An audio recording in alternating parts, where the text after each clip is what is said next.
6 more cans. Maddie, I will. Sounds good. I'm gonna meet you. If you sit. I got the last one. Yeah. Sorry. If you want, I can. Well, somebody should come here.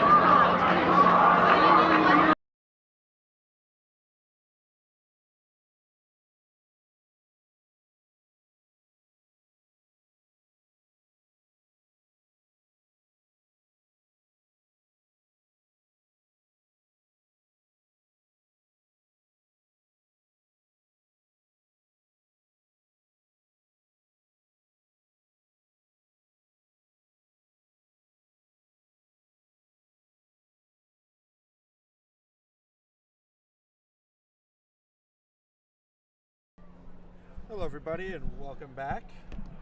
We are getting underway here for UBC Thunderbirds versus the UofT Centaurs. UBC is on our left here. They're yellow on the scoreboard. They're wearing dark blue jerseys. And UofT here is on the right. They're in the dark blue.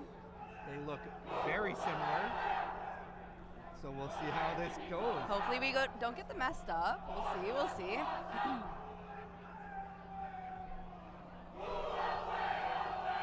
Ooh, you can hear Carleton's cheer from across the pitch.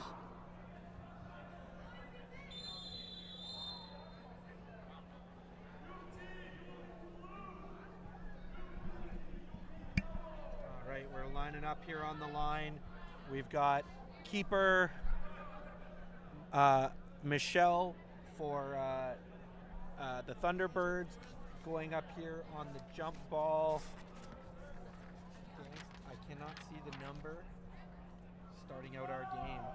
We're just going to flip to our other view here. Sideways view there. And dump back to UofT. Okay. All right. Ooh, and we have quick beat on number 88, I believe.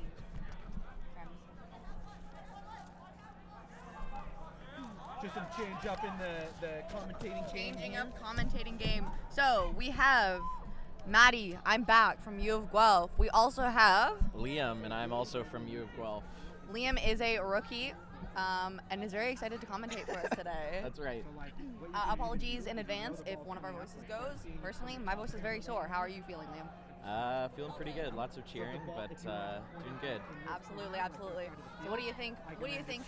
You played, have you played both of these teams? You played. Yeah, we both played with these teams. We played Multiple UBC times. this morning, and we played UofT a few times. How are you feeling about this game? I like this matchup. I think we're going to see a pretty competitive game here. So Absolutely, I both agree. both teams very strong right now. A lot of energy on the field. Oh yeah. Ooh. And There's a little bit. Ball is moving around very quickly. Oh, but we got a goal looks like for a goal UBC. by UBC. Yep. Lots of action going on around the post there, but it looks good. Oh yeah. And I believe UBC just played a game. Yeah, UBC just played a pretty fast game, so they may be a bit worn out. So we'll see how this goes for them. Oh my gosh, a breakaway. And he's beat right before he can put it through the hoop. But that was a really good drive. We saw a few good dodges from the tackles. UBC on the move now, slowed down by UofT's beater. We like those aggressive beater plays. As a chaser, it definitely gets in our heads. Ooh. Yeah, that's number 28, Carolyn Gao. Ooh. A quick goal and UBC still with the beater advantage.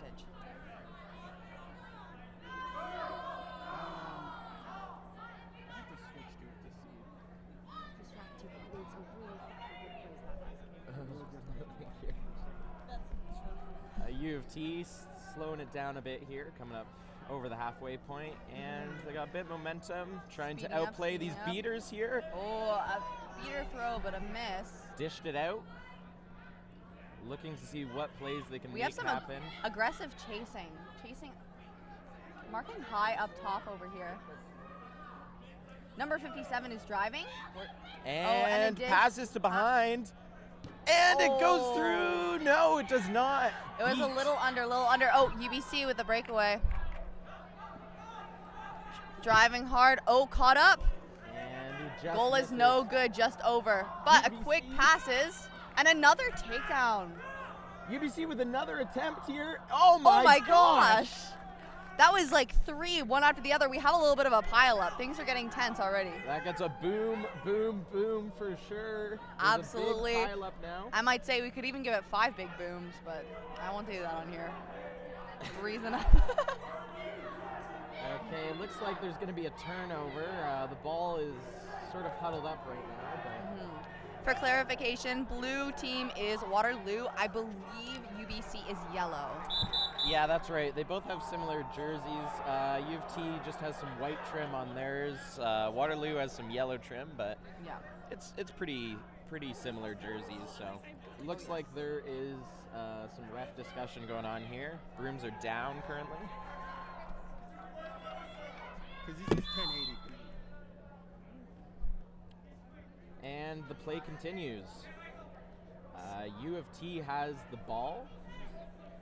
Nothing. The quaffle. The quaffle. It's okay. I call it a ball too. Nothing wrong with a nice slow walk up. No, for sure. Definitely allows your beaters to set up. Yeah. Allows the chasers to get behind as well. They're trying to make some passes happen. Denied.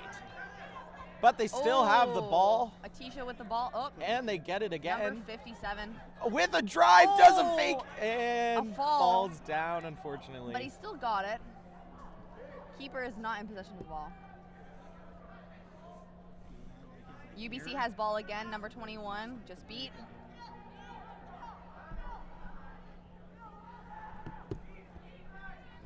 And a fight quick for the ball. pickup. Yep. Oh, and tackle. Oh, a tackle? Right down. That one will be good. And a quick dish, making sure, watching and communicating with those passes. UBC looking to make Oh, a play happen. number 13 is beat, and University of Toronto has possession of the ball. Now UBC has a smart setup here. It looks like they got their beaters staying back. They got a strong defense position right now, and they beat out UofT's beater, and they're going after the quaffle. So let's see if we can get these names down. Number 57 is Michael Rodriguez. Hold on, Oh. around the net, and my it looks gosh. like it's going in. A terrific play. We were seeing this from commentating the last game. We were seeing a lot of dishes like from the side, like lots of cuts really quick, hitting those hoops really fast. I'm interested to see if this is how this game will go. So far we've seen a lot more driving plays and a lot more right into contact, but sometimes those cuts, they can give you a really good advantage. Now UBC is in a strong position here. They have both the beaters, or both the bludgers, 2 bludgers there. Ooh. That was Passing around and going into the drive. driving and drive and pass. Toronto is on the but they're defense. on all over it. They pick up the quaffle, and UBC is rushing back full drive to their end. And again, they're doing the slow walk up, allowing their team to set up. It's a good strategy for sure, I think. Walking up currently, number 57 again. Michael Rodriguez has the ball. And he's driving in. Ooh, drive and pass to the back. I feel like we've seen this a lot from this team. Definitely, yep. But UBC has possession. Good passing, good passing. UBC slowing it down a bit. Toronto has a strong beater position right now. They have both the bludgers, 2 bludgers. They are setting up, and they look like they're going to go after the quaffle here. UBC. Looking to make the pass happen, intercepted by Toronto. Intercepted. I'd like to see a little more spreading out from UBC. I feel like we're starting to clump a little bit, but definitely could be exhausting. And UBC on a breakaway. They're driving. Oh! That's going to be number 14, Sila Hobbs, with the drive, just misses.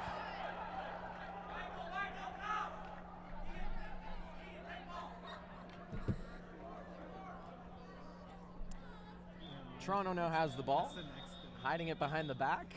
Always a little trick there.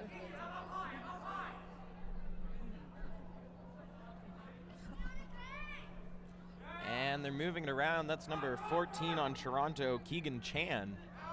With the ball, it goes out, and it's going to be UBC possession. I find the behind the back play, it seems so simple, but sometimes it works so well to throw everybody off. Yeah, I mean, when you're looking around the field and you don't see the quaffle, it can get tricky, especially in a game like this where both teams have blue jerseys. It's a little tricky for sure. Absolutely. UBC's trying to make something happen. They've passed far, and he's beat right away. That was a good pass before beat. That was great. Threw over, but a little out of bounds. Those throws over the hoops, I've seen that a lot this game. It can definitely have its pros and cons. Yeah, when you start getting behind that hoop like that and that ball starts arching, it can get challenging for sure, especially, the other team has a lot of time to react there. We have a drive going on. Some big action. Aaron. Oh my gosh, and a tumble down he goes. Possession switches, U of T still holding on, and oh my gosh, just taken down there. That might very well be. Ooh, we see some switching arms here. Boy, did they fight for that, and they still have the ball somehow. Taken down again, another tackle, and they're beat. There's a lot of action going on. We're pausing the play. That'll likely be contact from behind, although there was a lot going on in that play. Yeah, I think it was contact from behind there. They sort of were taken down. We'll see what the refs say. The reffing team right now is the wonderful University of Guelph reffing team, led by head coach Brian Melchior there. And we're going to see what he calls out. Melchior. Brian Melchior. That's your coach, buddy.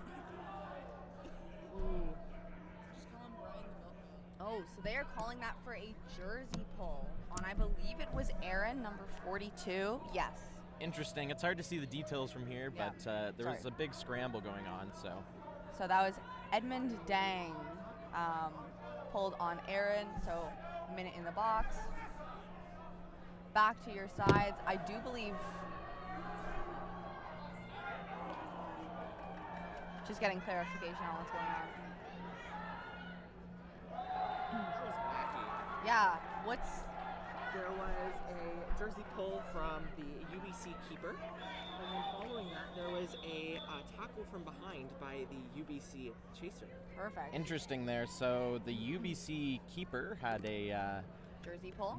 pull there, and then immediately following that, there was a tackle from behind. So a lot going on for the refs there, but looks like they settled it all out, and play's about to start again.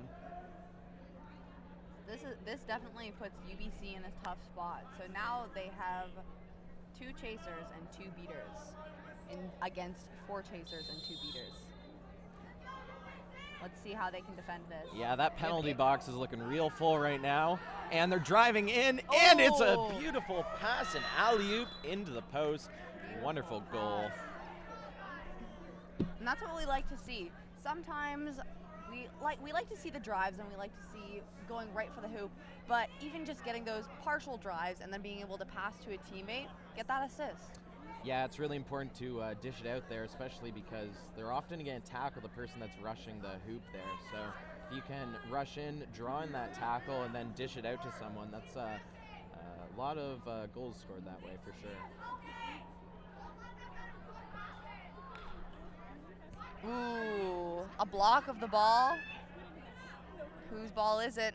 It's a scramble, but it's U of UofT. T. Ooh, that was an interesting punch out of the bludger by the beaters. And the beater play has been very interesting. Haven't been able to commentate on it much, but Yeah, that's number 42 carrying the ball right now. Aaron Jim calling for it again right by the hoop. Ooh. And going in for the goal. What a Oh, fight, he and it still looks did good. drive. So we're starting to see maybe a pattern from Aaron. I'm curious to see if this will continue. Oh, play is paused. I'm curious to see if this will continue. Going right by the hoops, waiting for that drive and pass. Refs are deliberating again on another play. And it looks like the goal was good. And they're going to remount and continue play. We are in 1 minute timeout called by UBC. This has been an intense game so far. A lot of back and forth, I fear. Yeah, a lot of fighting right by the hoops to get that quaffle through. A lot of tackling, a lot of strong tackles. So it's definitely a fight on both teams for sure. How are you feeling about Nats so far, Liam? It's going well. Wake up early. You know, it can be tough to get up and tackle people at 7 a.m., but that's the sport, and that's what we're here to do. So it's been a good run. Absolutely. This is your first Nats. It is, yeah. How have you liked lovely Ottawa thus far? It has been good. The hotel is nice. All the players seem to be getting along. This year we have trading cards, so everyone's going around with trading cards and hoping to find mine somewhere out there in the crowd, but we'll see how that goes. Yeah. We'll have to track it down for you, for sure, for sure. Looks like 15 seconds left. Play is going to start soon.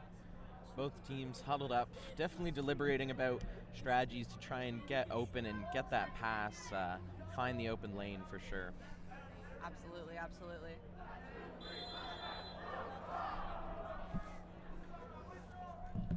It's a bit chilly in Ottawa today.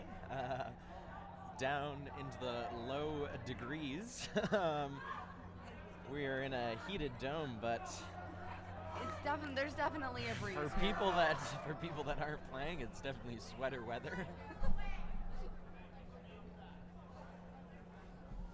All right, looks like we're getting ready to play again.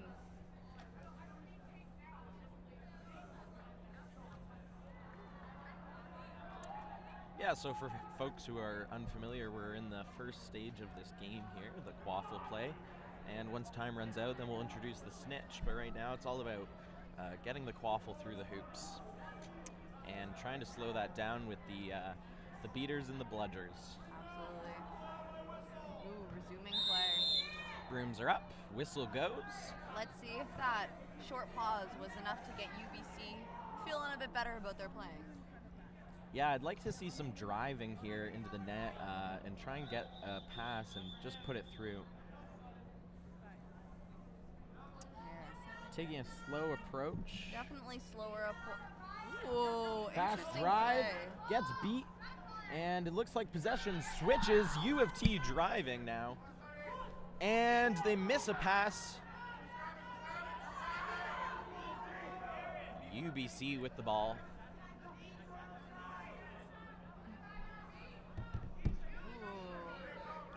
That was some pressure by Atisha, but UBC still has possession.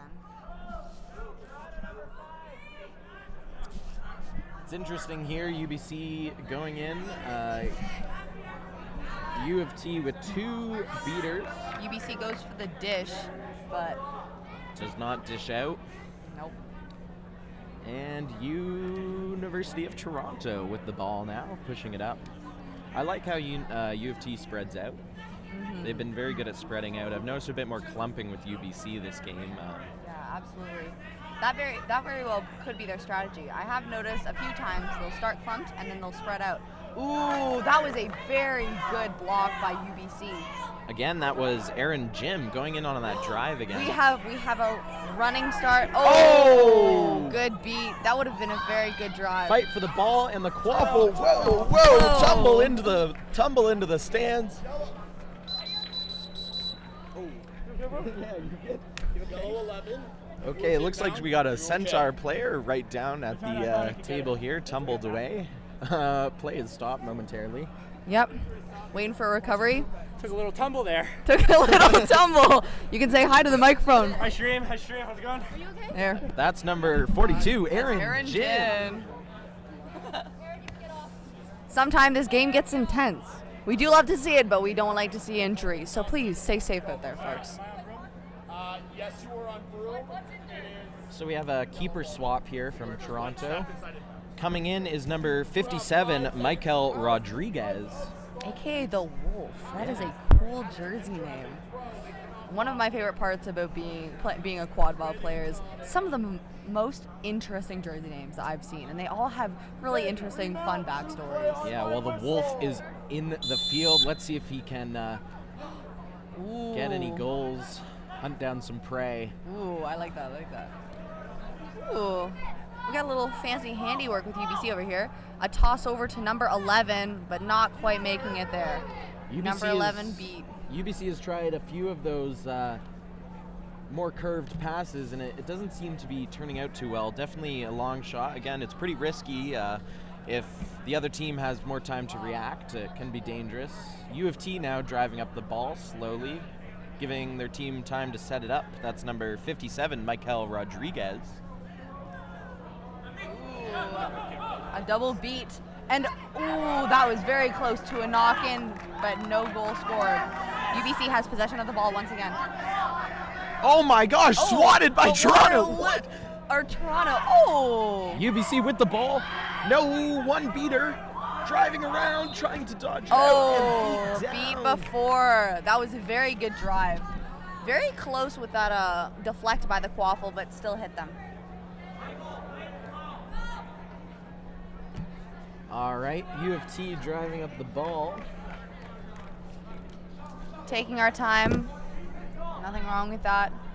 Absolutely not, no.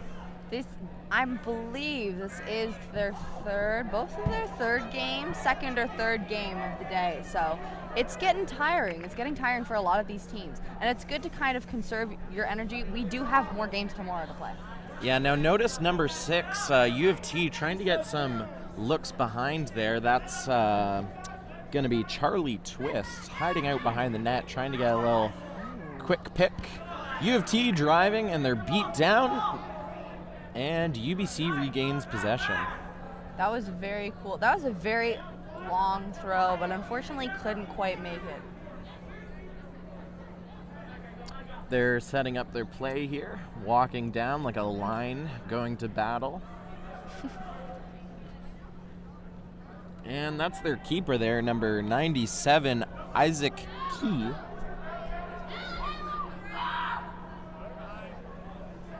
And he dishes it out to the side. Number 0. They're looking to set up a play, looking for the drive, going around the hoops, and it looks like they're beat down. UBC regains possession behind the back pass. And University of Toronto with a breakaway, beat down. Who's going to grab that quaffle? Toronto gets to Toronto has that quaffle. UBC is on them. Toronto still has the quaffle. A little bit of a skirmish there. But UBC looks set up. They have a hoop defense right now. Oh my gosh, beautiful play and a beautiful shot. Pass, beautiful shot. For those that don't know, a hoop defense is when 3 of the chasers are each at a hoop, and one chaser / keeper, usually the keeper, is up at the top, kind of guarding at the line, at the keeper line. Yeah, so right now, University of Toronto running a hoop defense there. And they're looking to intercept this play. Beater action happening, a miss, and that's going to be a big blunder for UofT as they have to run across the field. Their beater Wheels support by is number 25 of UBC. not there. Ooh, a toss over, not quite making it. UBC still has possession of the ball. Yeah, they fired a few shots here. None have gone in. Everybody's getting hit with bludgers right now, folks. It is a very intense bludger game. They are beating each other up. And University of Toronto on a breakaway. No beaters. He's running around. Dekes him out. And it is good. What a play. What a drive. That was good. Those beaters What a tried game. to make it back in time, but it was very much a struggle.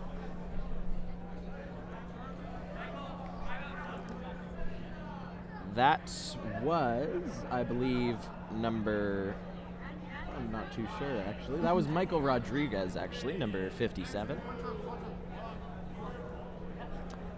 UBC running it around. Number 87, Ryan Reed, hanging out at the side. He's their keeper. Number 0, Micah had the ball, passing it to. And a drive in by UBC. Ooh, driving by UBC. And Oh, a quick pass and a quick dish. That was beautiful. That was Ryan Reed, number 87 on UBC. looks like we have a timeout here called. So we're going to pause for a minute then on this game. It's been very fast-paced, a lot of bludger action by both teams, really. Absolutely. It's interesting. I feel like you don't often get a timeout from both sides. I feel like the tension in the room is kind of getting to both of them, and it's good to have that time to recuperate.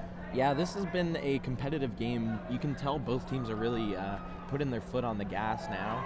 especially after that first timeout, and I'm excited to see what happens after this timeout. Oh, absolutely, absolutely. I believe the score is 4-4 if I can see across the pitch. Very close game. Very close game. Yeah, it has been a very close game. Hopefully it continues. We like to see close games. It More will. fun for everyone. I'm very interested to see. This could become a game where the winner is the snitch catch, or the. Yeah, that's the interesting thing about this sport is sometimes it all comes down to that golden snitch, right? Absolutely. And this could be one of those cases where that is extremely important.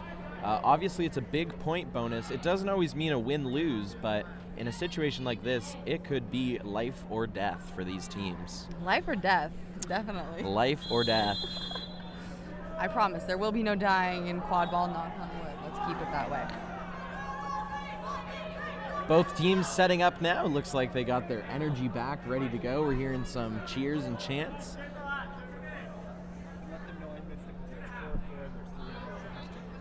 All right. It is 4-4, 3 minutes left. You heard it here first, folks. We have Kieran on the cameras again.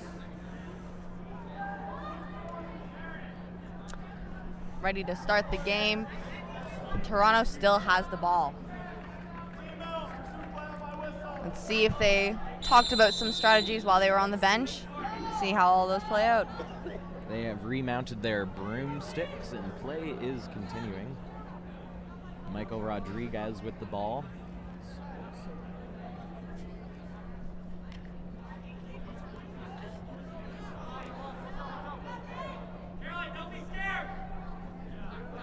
Ooh. Tried to get the beat with a bludger. No success. UBC bludgers are all over it.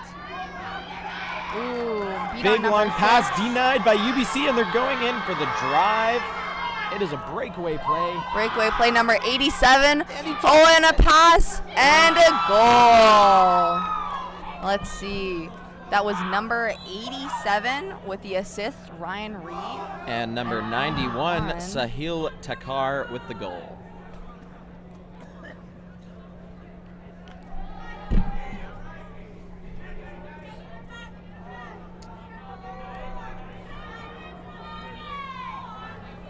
University of Toronto has possession, and they're passing it out. Ooh, close with that beater play. Number 34 has the ball, tosses it back up top. Michael Rodriguez again with the ball. Ooh, we're doing a reset. So I believe in QC you get one reset, which means one chance to go over the line. A If you long get- pass, looks like it pays off. Ooh. Oh no, beat down right just before the goal. Beat just before, no goal. So in QC, you get one pass over the line. If you go over the halfway line again, it is a turnover. Yeah. Now that's a tricky situation for chasers. A lot of time they're right by those goalposts. They want to put in the quaffle, and then they get beat down, but they don't always feel it. So you often see some incomplete playthroughs there, and that's what happened. Absolutely. It did go through the goalpost there, but unfortunately they were beat before. 1 minute remaining, a bit of a scramble. Turnover. Turnover. He said blue ball, but they're both blue. They're both blue. It's a little confusing. I believe it's Centaur's ball. It is the Centaurs' ball. Driving it over the halfway line.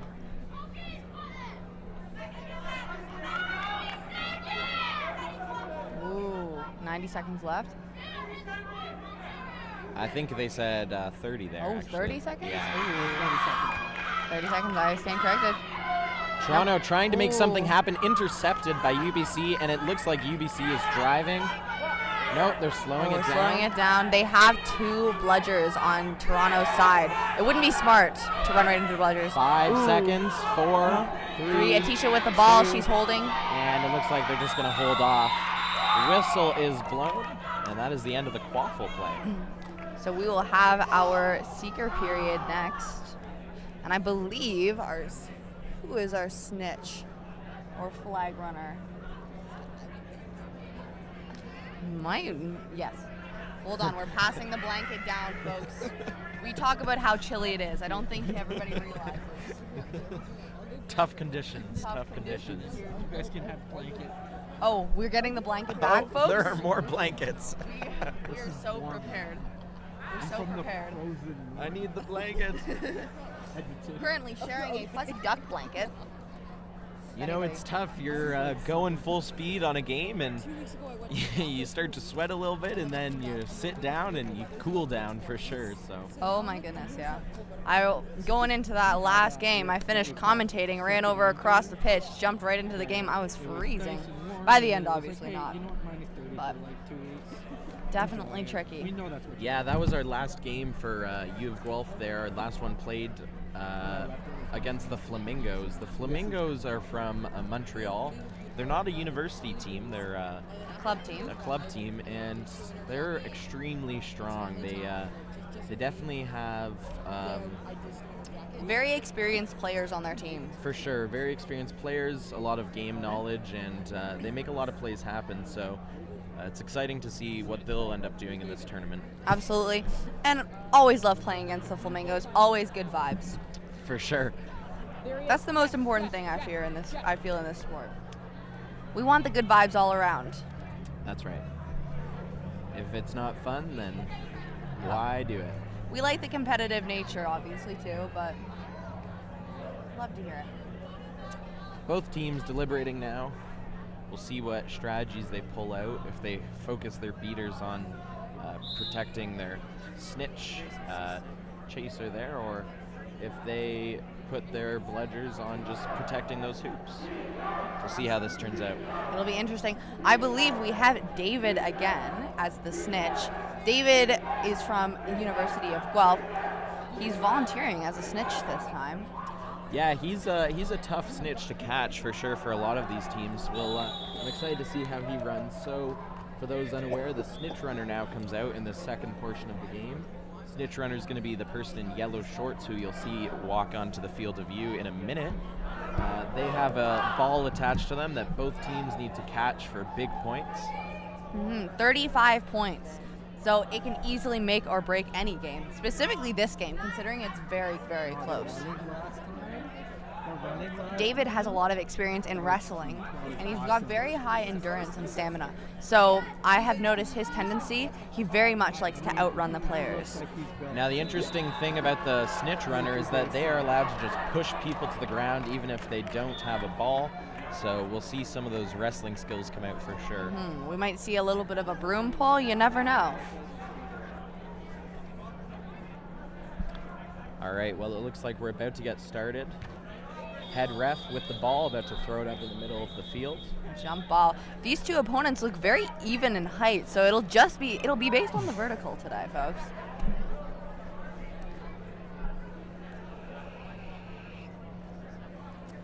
Just waiting for them to throw the ball, figuring some stuff out, and it looks like we're about to get going here.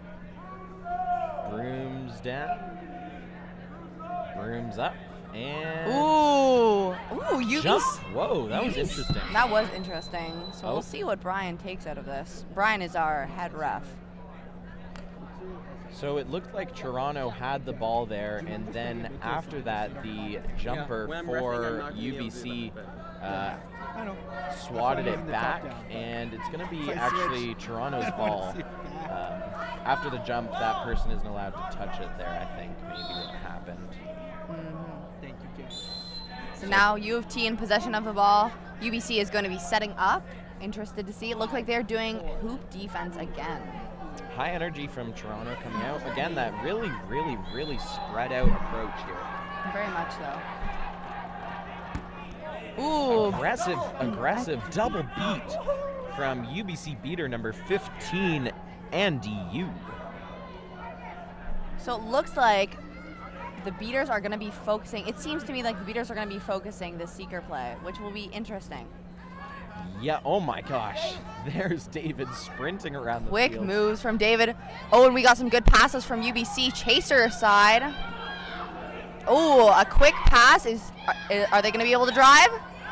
Twice, 2 times that they were stopped, but the third one makes it in. That was number 51.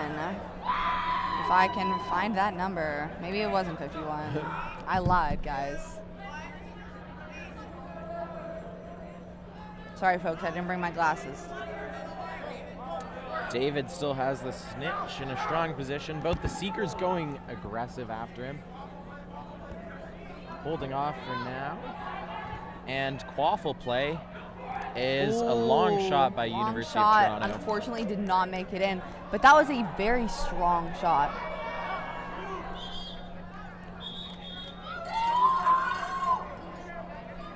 It takes a great amount of skill to be able to make those long shots. Personally, not my cup of tea. Ooh, a number lofty 87. Just Shoot misses. into the hoop, just missed, but we got the pickup. Rebound and a goal by 91. 91. Sahil Takar. Potential injury on the field. It looks like people are okay, but we're just going to hold off for a minute here to see what goes on. Prioritizing safety in this sport. Very important. The goal was actually did not go through there. Did you see what happened? Why they didn't call it? Interesting. Interesting. Not too sure what happened there, actually. Oh. Can't focus properly.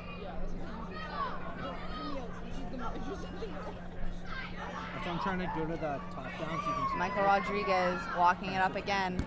We have some picking action here. Number 6 trying to pick out. Interesting. He's trying to pick, but sorry, that's. It's an interesting try. It's getting in the ways. Oh, Michael Rodriguez has the ball. And another reset. He Mike- likes to do that I was move. just gonna say. The Wolf is back and forth across the field. I mean, we don't see that very often, so it's interesting to see that dynamic. Yep.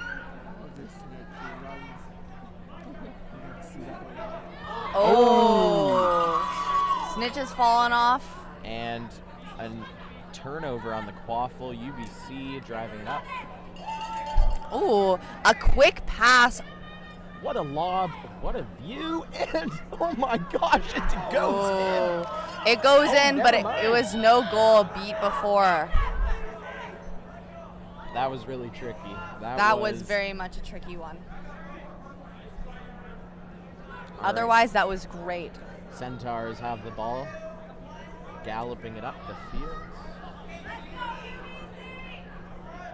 Oh, we heard some cheers from UBC. Like to keep the spirit up.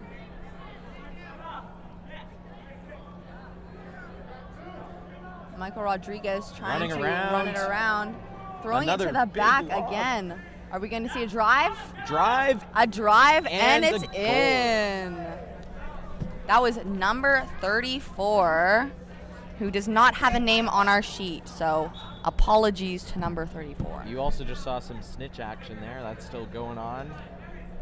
A lot of stamina displayed by both the snitch runner there, David, and both of the seekers. Aaron seems to be getting a little tired. Beat again. He's walking it back to the hoops. I could be mistaken, but I think Aaron is their only seeker on UofT. Potentially. There might be another yellow headband over there, but Oh, maybe. is Oh, subbing he out. is subbing out. Okay, we have another one. some fresh energy to try and catch Fresh that energy. snitch. Oh, we had to do a little sub. There we go. Who is our new seeker for UofT? That is going to be number 57, Michael Rodriguez. Michael Rodriguez. Man that does it all. Apparently. Quaffle play continues. UofT has a strong drive. And they're running it around. Oh my gosh, a pass and a swat. Great stop by UBC, but UBC gets beat.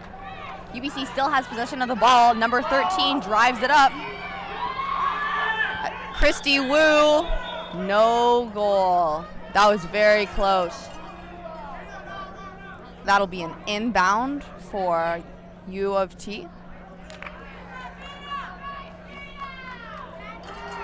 I'm surprised there's still so much energy going after that snitch right now. Oh my goodness, It's yeah. been a tough fight.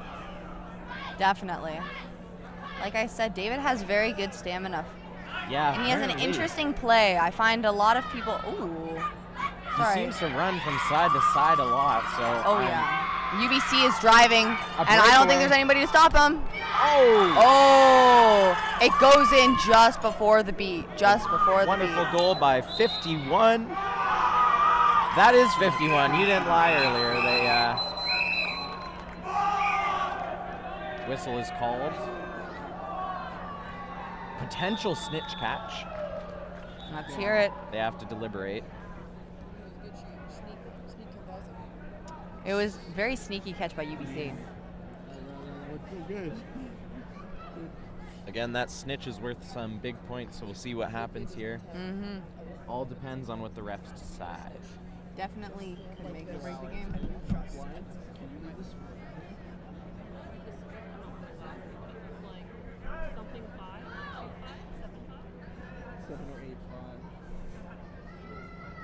And it looks like they've made their deliberation. Catch is good for University of British Columbia.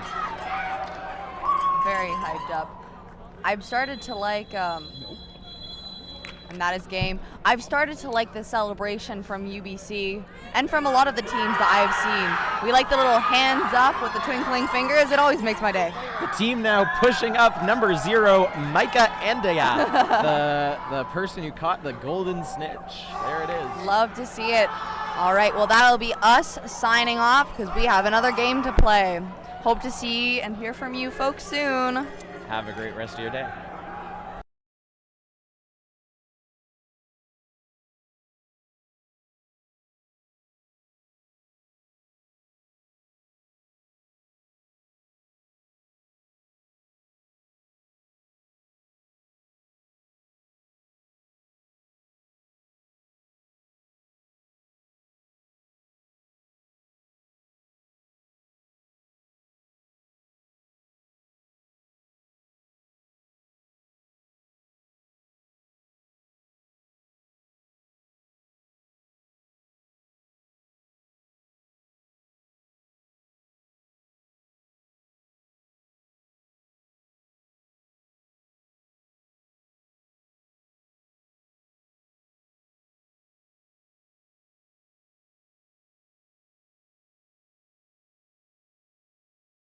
Warming up our team, so that's my job. For our folks following along at home, our next game starts at 3, which is in about 20 minutes. We'll be streaming the game between the Carleton Ravens and the Guelph Griffins. So we'll be back in about 20 minutes with those games.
welcome again to the Ottawa Thunderdome. This is The Fuzz, and with me, Mr. Goat.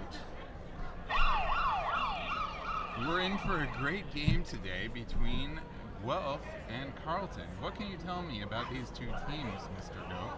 Well, Carleton has been showing a lot of physicality. Brian, that you see on the screen, has made a great aggressive tackle to me, which made a scar on my face. But you know what they say? Pain lasts a game of quadball, but The memories last a lifetime. memories That's exactly what they the say. fuzz. Exactly the fuzz. So what do you have to say about Carleton? Well, I have to say that this is a team that just came out of a tougher match than the scoreboard might look. But we're about to see, I think they've saved their energy for this one. Two teams that both like to score. Two teams that both get, maybe, I would say, into it. Ball off. Guelph with the first run. He's ducking, diving. Oh, misses a bludger, but Quaffle gets on the ground. See, Darren. aggressivity all game long. All game long. Oh, manages the pass off. Slipping, sliding, gets the ball back to another Carleton player. Looks at the hoops. I think he made that from the ground. Impressive play by Darren. What do you think, Mr. Goat? It was very hard to keep track, but this player is going too fast for me right now, the fuzz. I need your help. Let's ask for them to put that in slowly. Slow motion, that would be a great addition next year. Okay. The slow-mo button. No, can you on the live stream slow down? Yeah, that actually only works for video, but we're watching it live. That's true, the fuzz. You're such an engineer. I forgot this. Oh, pass off and score. He hit that one like a truck going 1,000 miles an hour since it was dropped out of an airplane. How did he get out there? Well, he got out there with the thanks of Summer Soul Snitch. Which is our sponsor for this game and this tournament. What do you have to tell us about Soul Snitch? Well, it's a fantasy tournament on June 20th to 22nd in Edmonton.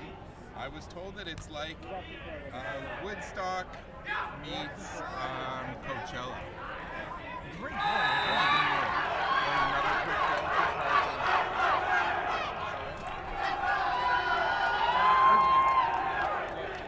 Okay.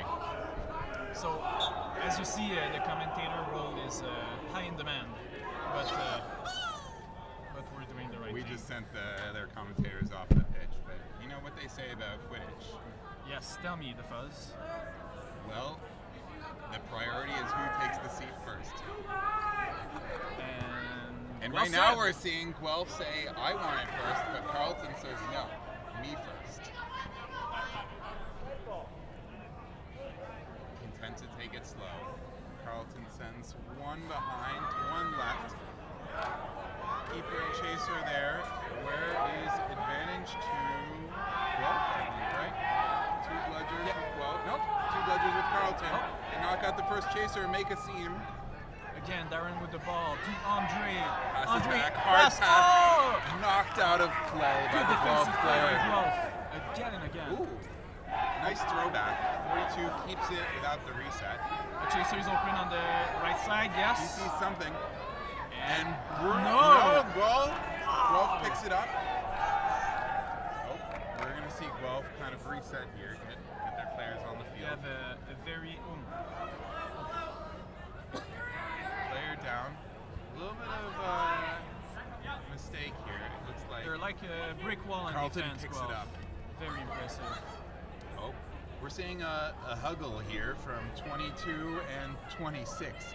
Love to see the passion of these two teams, Mr. Goat. Well, talking about huggle, to me it was more of a hug, not a huggle, but I get what you say, the fuzz. That's right. Never got to the tumble part of the humble. Oh, well said. Uh-oh. Oh, a little bit of face contact, but luckily a quick let go. That was a friendly fire. Ooh, ball blocked, picked up by Guelph. And Brian is going for the drive. Oh, we're seeing him go downtown like a truck. Here he goes. Goes down.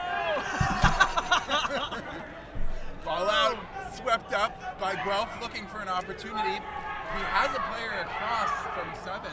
but is not able to get the quaffle out of his hands. Good grab up by The fuzz, Carleton. like I said at the beginning, this is just gonna keep being more aggressive, That's intense, minute after minute. This is what I'm talking about. This is a great game. This is Canadian Quidditch. This is at what its it's all finest. about. That's But right. while being aggressive and all that, it's also a safe environment, and that's why the refs are taking a closer look at every call that is intense, aggressive. That's all right. that. We've got a great ref crew from Mischief. Oh, monster tackle on 14 from 22. I didn't think he saw that coming, but he looks like he got up. Looks tip-top shape. Honestly, that's He's the like, kind of thing that you want to tackle me? Cool beans, I got this. I got this. Yeah. He gets up, and he's going to turn that into enthusiasm. What to do this next play. Now he knows the floodgates have opened. You see him crouch here. He's going to take the first hit at the offense. And Well, it's a tense moment here in Oh. the Thunderdome. Oh, ball handoff. Sneaky play by Guelph. Passes around the corner. Open player behind the hoops, but they don't see her. Carleton's 25. All right, they're going to take a moment, but Bludger coming. Carleton Bludger misses opportunity here, but one of the players was beat out. That was the pass I was talking about earlier, but a little too late. Carleton has an opportunity. You see the momentum shift. For a second, I thought Carleton's defense was hoodwinked, but they're not. They're completely in control. They're back on offense. That's We'll right. see what their creativity. Four surveys the field. 19 has it. Looks for the hoop. Jumps up over a player. Dunks it through. Same time. A little bit of a beater fight on the grounds here. Carleton's able to rip it out of the hands of Guelph beater. And excellent catch by 26 on Guelph. Turned the play around, beat the Carleton beater, gave it, oh, really? Okay, I thought that Bludger was safely in the hands of number 1 on Guelph, but no. We're going to see Carleton with command of the Bludgers sit back on defense, and Guelph is going to see what they can do. Bludger coming in from the left, pass downtown. Tackle coming, possibly. No, she makes it around. Looking for the dunk, doesn't see it. Nice pick, but maybe pushed off. Possible contact from behind. A lot of footwork there. A lot of because footwork. A lot of footwork. Good energy and footwork. Good energy, good passion, nice footwork. Tries for the one-hand catch, doesn't make it. Beat from behind. Oh, that's the player that we saw get up from a strong tackle. And but again, Guelph number has it. 19. Oh, reaches up, gets beat. Can they recover it? They do! Oh!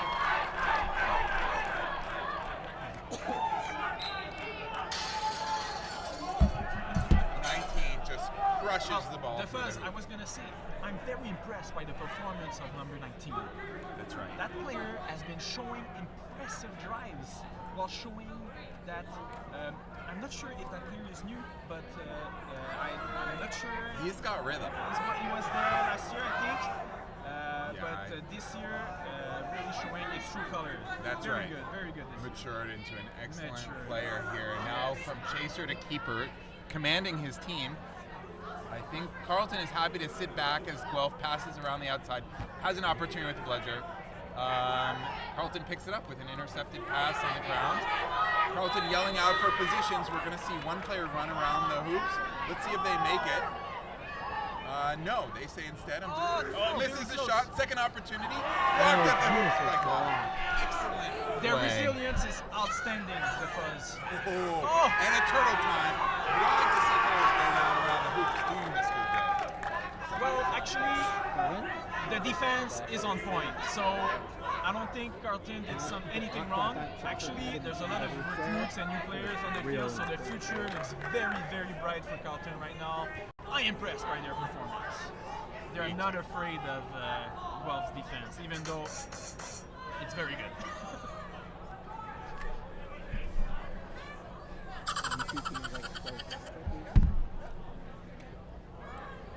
Well, okay. Well, possibly seeing an opportunity here to just let things develop. Here they have a player coming in, making some space around the hoops, hoping to maybe open up a shot. Backs off. Deep pass coming. They've tried this before, but beat. Excellent chaser on Carleton. Picks it up, commanding the field. Has 61 open. Possible tackle opportunity. Breaks out. Dunks it through. Hugo speeds makes no sense. Hugo is just so fast. Very impressive. He gets that from his legs. Well, without legs, He there's would not be as fast. No. So it's good. It's It is good. It's a good coincidence. Yes, And they stay like that. First couple of minutes. and he has Those arms. teams look pretty He can even. score with his legs too. It's true. So he has put the them all whole through the hoop package. with the arms. Well, it's the breaks too. Hugo has it all. Arms, legs. I feel like I'm doing the hokey pokey. Yeah. Okay, Guelph here. They've got a spy behind hoops. They try again, looking for a shot. No good. Beat behind. They're going to have to adjust their strategy. I think that behind the hoops pass is not working. What's his score? 5-1. Oh yeah, I can see that. 5-1 across the field. Score is 5-1 for. Okay, Carleton. 28 on Carleton. Finds a friendly face beyond the left of the hoops. Ball gets knocked out. Guelph says, Guelph has been windmilling to the goal. Oh, knocked away at the hoops. Impressive play by 44, but second opportunity by Guelph. Long throw, misses the pass, but a beat came in. Record time. Carleton defended 2 excellent tries there. It's a struggle.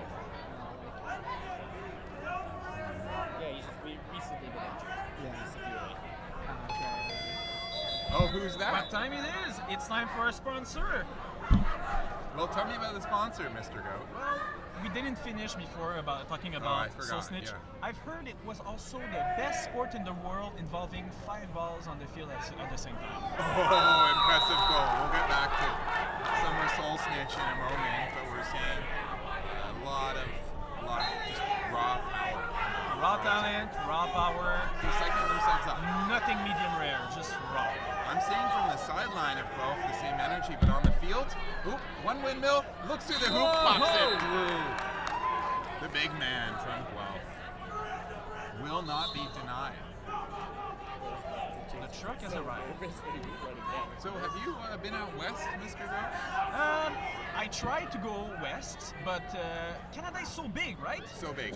So I started driving, and I arrived at the mid part of Canada, and it was just too much for me. You just I was turned like, around. I'm not gonna drive 6 more days.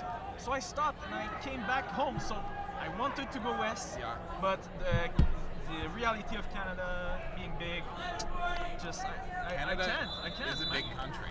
It's a very There's big no country. two ways to say it. Actually, today there are players who took the plane to get there. We're Today? lucky we drove 3-4 hours. It's cute, but damn, they took the plane. Luckily for both of these teams, I think they're a little closer. They could take their cars. Attempted swap by Carleton. 22. Is that Brian? Oh, tries to make a shot. Slapped out of his hands. Oh, some beats coming. Brian turns around, tries to. Oh, excellent steal. You don't see that every day. Running the other way. Strength. Lifts the ball up. Possible moment. No, doesn't get there. Quaffle comes down. Bada bing, bada boom. It's a classic story. Boy meets girl. Boy buys monster truck and brings the quaffle home to the parents. I think he just put a ring on it. If I could tackle Brian David, That's right, 10 points to Gryffindor. Or rather, I Guelph have tackled Griffins. Brian, so it's possible. I get tired of this a lot. It's not easy. Well, I can tell you one sponsor I'm glad we don't Yeah. have. Facebook Marketplace. My shit got stolen on there. But that's why I always use KGG. Yeah, KGG. Oh, Brian running the other way. Oh, hoop knocked over. But he says, not a problem. I'll just go to the middle hoop. Like, who even goes on KGG? I do. You do? Yeah, that's where I get everything. That's where I found my beater buddy. No. Yeah. I put a personal ad Yeah. looking for beaters. It works. It's like It's magic. it's a matchmaker for beater partners. Let me tell can you what find happened to me on significant Facebook beater Marketplace. partners. I tried to buy a chair on there. I said, Yeah. I want one that's red. They said, I've got a red chair. I get Imagine. there, no chair. They sold it to someone who came Imagine earlier. you buy the chair and you sell it, and at some point you're just like, Well, I can't sell it because I I'm don't gonna buy have my it. own chair. That's right. Where will I buy that chair? Not Facebook Marketplace. Jeez. So let's not do Facebook Marketplace. No, they are not our sponsor. We thought about another sponsor. Oh, the pads for heat. You remember that? I do remember Yeah, that. What we were were- those called? But now, luckily, it's not cold. Hot ones? Hot ones? No, that's a Reminds sauce. us our team. Huh? The hot ones. Oh. That's the Montreal Flamingos for those wondering at home. Because pink They is have been hot. voted in the tournament as the best looking players on the pitch. Yes, it's guaranteed. Very true. The Very years true. running. We're the undefeated, best looking team. Some of the Flamingo members have been doing the pink hairs. That's right. Keep your eye out. You see in the back of the video. Everything oh, that's pink there's a is problem. Flamingo. Carleton player keeper runs away from the quaffle before he picks it up. But okay, they pass it off. They say to themselves, I think I want to score. And let's see if your dreams come true. Because that's really what Quidditch is all about. Dreams coming true. But you know what they say, the fuzz? What do they Even say, at Mr. night, Joe? the dreams are not in colors. I don't know if it's. Oh, what a mid-range shot. Guelph's looking to discount the goal by making one of their own. Lifts it up, spin move, pulls the ball out of range, pops it off to number 39. No, a quick beat. Good thinking by 79, the bludger beater. The beater with the bludger, rather, who makes a couple of quick beats, saves themselves from a goal against. Wonderful play, wonderful day. The weather outside, I guess. The weather is not good, the fuzz. Don't tell me it's good. It's not good. Well, it's a shame But- that we have a covered field because we brought the blimp from Montreal for nothing. What's the blimp? The blimp. What's the blimp? Oh, the blimp is from Goodyear. Remember, it was Tire? in the weather. Yeah. You brought a tire here. I didn't bring it. The good people from Goodyear brought it. We didn't know. No one told us that the stadium would be covered up. Is it like real or philosophical? I mean, the blimp is real. The blimp is real. I don't understand. It's an airship. You'll tell me about this after the game, the fuzz. We'll talk about that later. Sometimes the way your brain works, it just doesn't work for me. Ricochet is like a bludger between two. Exactly. It's like that question on the ref test. If player from red team beats player from blue team, but then it bounces off the player and hits a second player from red team, are they both beat? I think they are. I don't know. I didn't take the ref test. Well, I don't think I got a good score, but I think I'm right. Carleton sticks it through. Good pass. 17. Good passing by Carleton. Passing and short range shot, totally open. Are Love we to see halfway it. in the game? I hope so. Yeah, we have 4 minutes left in the quaffle period. More than halfway. 4 minutes left in the quaffle period. And how many minutes are there in a full quaffle period? 20. The fuzz. We talked about, we briefed over this before. Can you go over the rules again? Oh no, I can't. I can't. I'm old. I just know it's 20 Memory's minutes. not as good as I used to Oh, be. time is 16 minutes. Okay, well, sees an opportunity for a high shot. Gets it picked up. Nope, beat this time. Oh, beat, but after he's able to get the pass off, goes back up to keeper. No one from Guelph able to receive the pass shot. They're trying to make space. No good. Stop of play. Damaged equipment on the side. They tried to get it done before anyone could see, but I'm not sure. Is that someone who's authorized, or that is just someone who's a fan that's entered the pitch and That's the started goal. messing with the equipment? No, that's the goal. Good. Yeah. Security's been a little Very lax here. In fact, Don't let anyone in. there is a giant pile of pizza with no one guarding it right now. I'm just waiting for the game to be over before I can get a sweet, sweet slice. Call security on you. Well, I am the fuzz, so that won't work at all.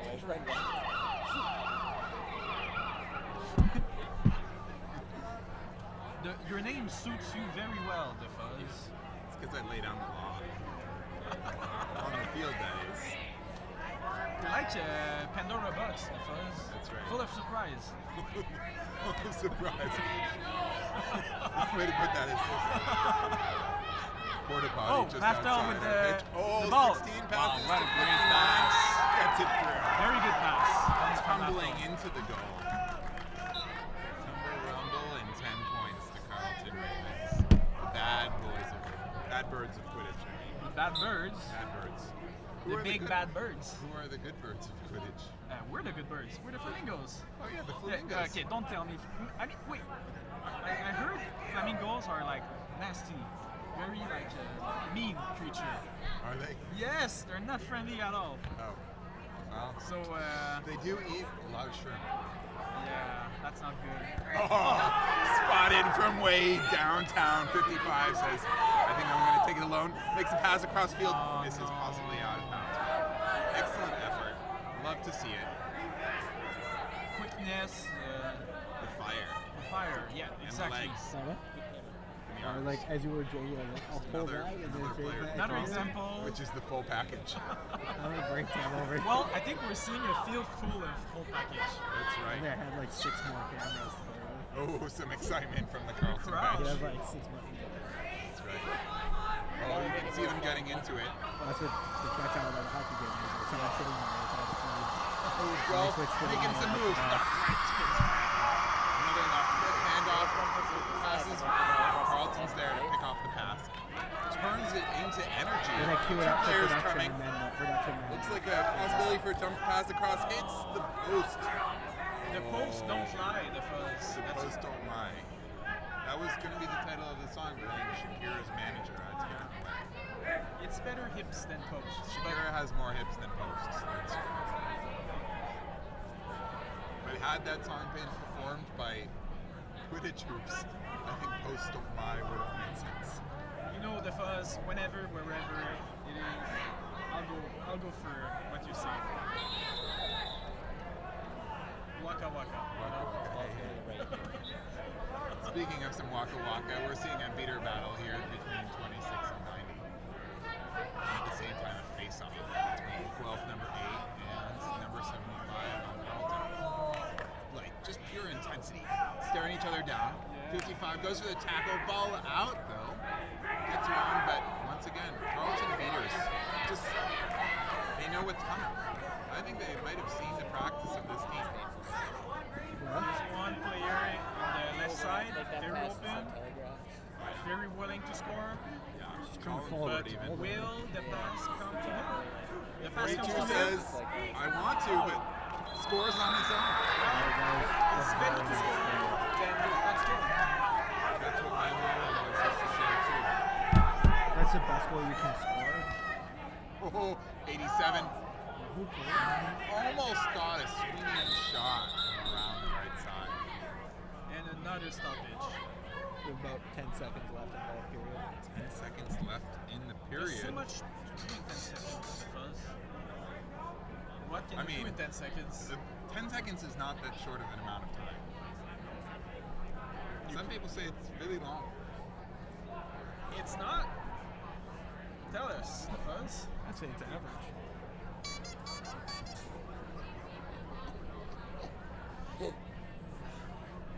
Anyway, we're talking about enough time for a TV timeout. That's what 10 seconds gives you, plus the pause of So, the game. Soul Snitch is on June 20 to 22 in Moncton. You stay there for the whole weekend. You stay in the tent. You can camp, you can fish. camp with the Snitch, the Quadball, anything you want. And food is included, I think. Drinks, like Gatorade and stuff. You have something to eat and drink for the weekend. So it's all included, I think. Yeah. Well, some confusion about what is going on.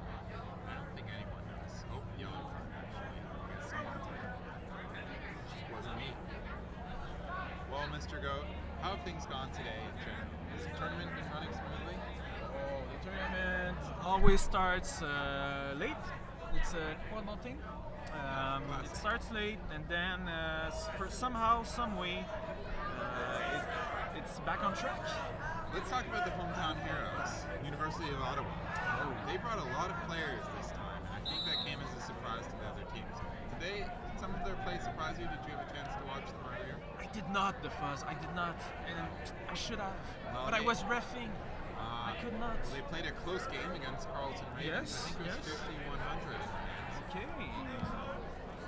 Okay. I've just heard nothing but good things about the energy they're bringing. They're actually playing on pitch 2. I'm not sure if you can see them in the background at home, but who's the other team on that side? Vanguard Clippers. Vanguard Clippers. And I think we just saw. No goal, but oh, there's another pass. Okay, Ottawa's. What do you expect for the rest of the game, the Foes? Well, I think what we're going to see is Guelph try to retake control of this. There's a little bit too much reflection for me to see the scoreboard, but I think It's 11 closer to 5. than it was. 11 to 4? 11 to 4. Okay. So So there's hope. there's hope. There's a lot of hope, and I love the underdogs. I want an underdog to just It's a Cinderella story. take the They're all game. wearing booties, What? shoes, Oh, yeah. and no one's lost one yet. But when they do, I think the prince is going to come calling The Prince. for Cinderella. I'm always impressed by your reference, the Foes. Okay, this is a downhill play as we're going. You just see there's quite the audience here watching from this side. Yes. 12 comes off, running start, 36 runs behind. On the right side, on the right side. Oh, tackled hard by Bell. Ball comes out, captured by Carleton. He's beat. Oh, looks like no good, but that was the end of the play. And a little bit of frustration, I think, I saw Breaks 2 from minutes both though, of right? them there. They said we wanted to score, but we didn't. From Guelph, you mean? From Guelph. Yeah. So, is this overtime? Extra time? No, I think Snitch we're about period to see now. Snitch period, yeah, snitch period. end of regular time. And After this, we're going to see one of the most unique aspects of the game. Where another referee, dressed in yellow, dons a tail and runs away from the other players for the next possibly 10 minutes. the flag runner. Yes. Who is the snitch for this game? I think it's called a flag runner. Flag runner. Oh, we've separated ourselves. Yeah. Interest of capitalism.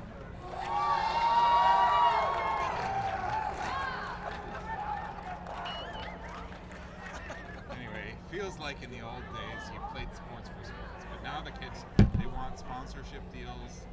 They want summer soul snitch, They want sponsorship. soul snitch. They want everything. Christos.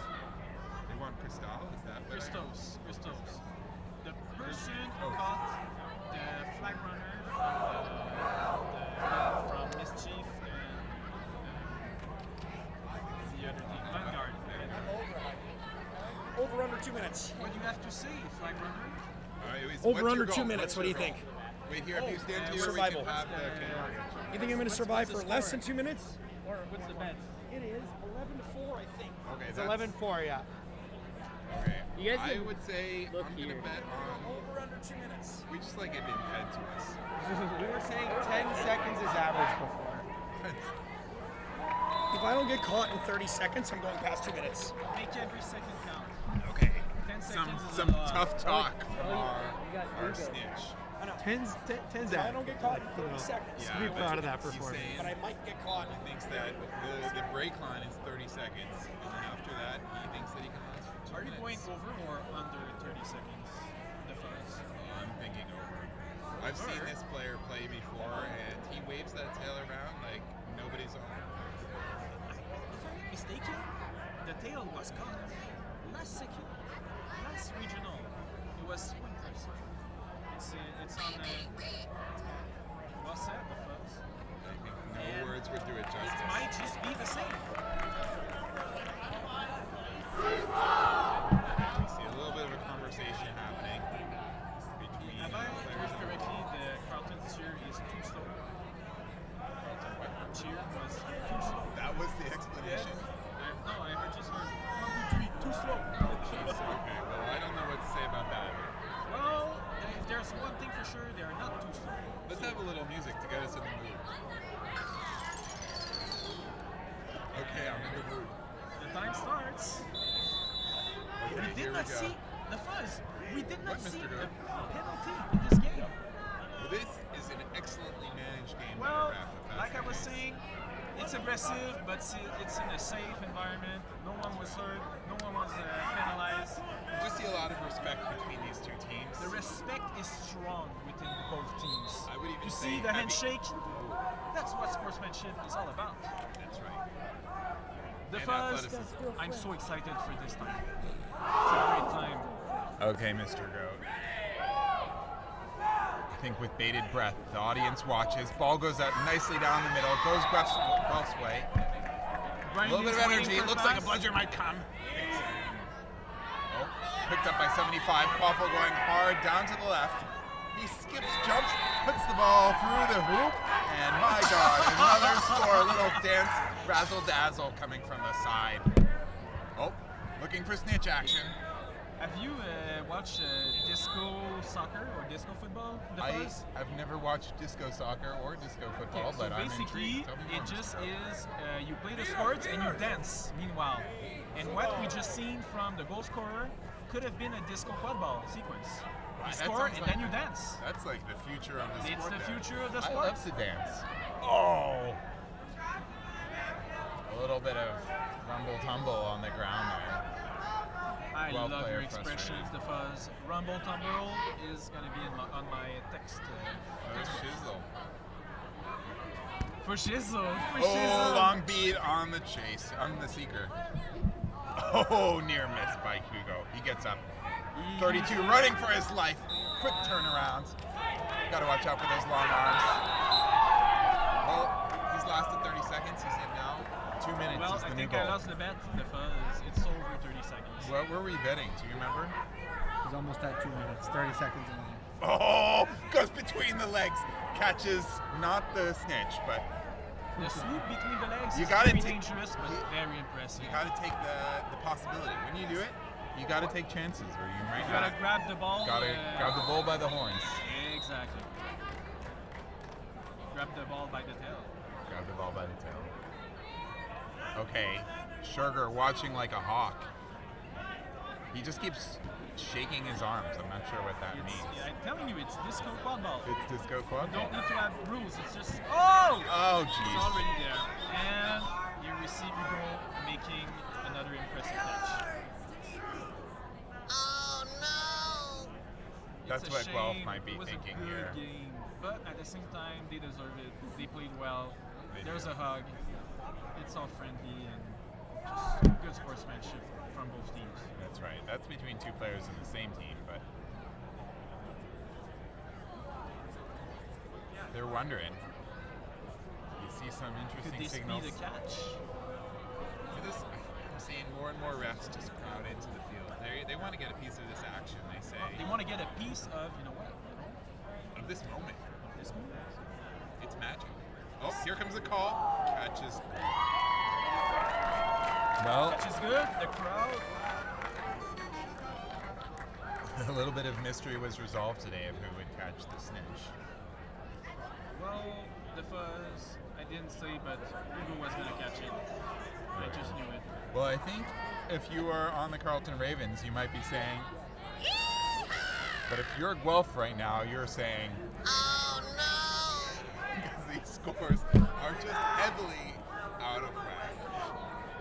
But Carleton Ravens not giving up. Darren Another again. opportunity to score. I think he has a dozen of goals. He's throwing money on the It's ground right raining now. goals. The way that he's dishing out bills, you would say that he should be the sponsor. Who should be the sponsor? Bell. Bell. He was just signaling here that dollar bills Well, were coming talking off about his Bell, hands. let's talk the fuzz. What are we talking about? I don't know. You tell me. Well, maybe doorbells. Hello, who's there? It's the Guelph keeper looking for another goal to wrap up this game. Hard shot bounced off, goes to the Guelph chaser, just as expected. Almost dodged a beat. Ends up in the hands of Carleton. Who's that again? Well, that's Mr. Bell. number 75. Gets wrapped up. Oh no, a little bit of collision. Oh my gosh. Gets taken to the ground. Looks safe. I think that was some tough love. 22 beater just knocks 96 out for good measure. But it was a The soft. resistance from Guelph players is outstanding. I But would be on the ground and the resilience, but the resistance is futile, it looks like, today. oh, it's not the right word. Ils sont résistants. Ah, They're tough. resilience. Oh, a catch. Missed the hoop. Oh, looks like it's going to end up with Guelph keeper. We're going to wait. Sometimes you just got to say, enough's enough. Enough's enough. Let's go on the ground and wait till the beaters come to help. Wait till the dogs come home. Those dogs are far away. Well, okay. You know, I always Well, enjoy technically, watching Guelph come if out. there's a dog-related team, it's Guelph. Like Griffins. It's close to dog, you know? Right? So who let the dogs out? I don't know. Well. Oh, diving tackle. I'm not sure that is technically legal. Yeah, it is. He did. Your feet first. His feet left the ground. That's Oh, I did not see. But I think their ref is going to say, let's keep the game moving. Everyone got up, no problem. 87 on 12. Challenging the player. Oh, knocks him off his feet with those moves. Shoots Breaking left, them shoots right, ankles. breaking ankles. Looking to do it on the rest of the team. Throws it over, gets beat in the process. The dive coming, no good. Ball goes back. Reset is going to be ball clear. Since catching the snitch, Carleton has been playing less intense. Did you see that little hand weld from the two meters? Tell me the fuzz. Well, 26 Guelph and 90 Carleton. Okay, well, sorry, there's more to talk about now because Carleton's looking for another 46. ball. They're hungry. Woof, woof. 46. Still with the ball. Hi, I'm less hungry than I Pass to thought 19. initially, but 19 says I 19, want it. let's go, let's Jumps. go. Oh no, Oh, no. way! I think we saw different things on the field because I saw it go It went in, No. went in, It hit the top, it went down. and the game is over. Game is over. Well, that's all from me. I'm McFuzz, and this is Mr. Goat talking to you in live stream.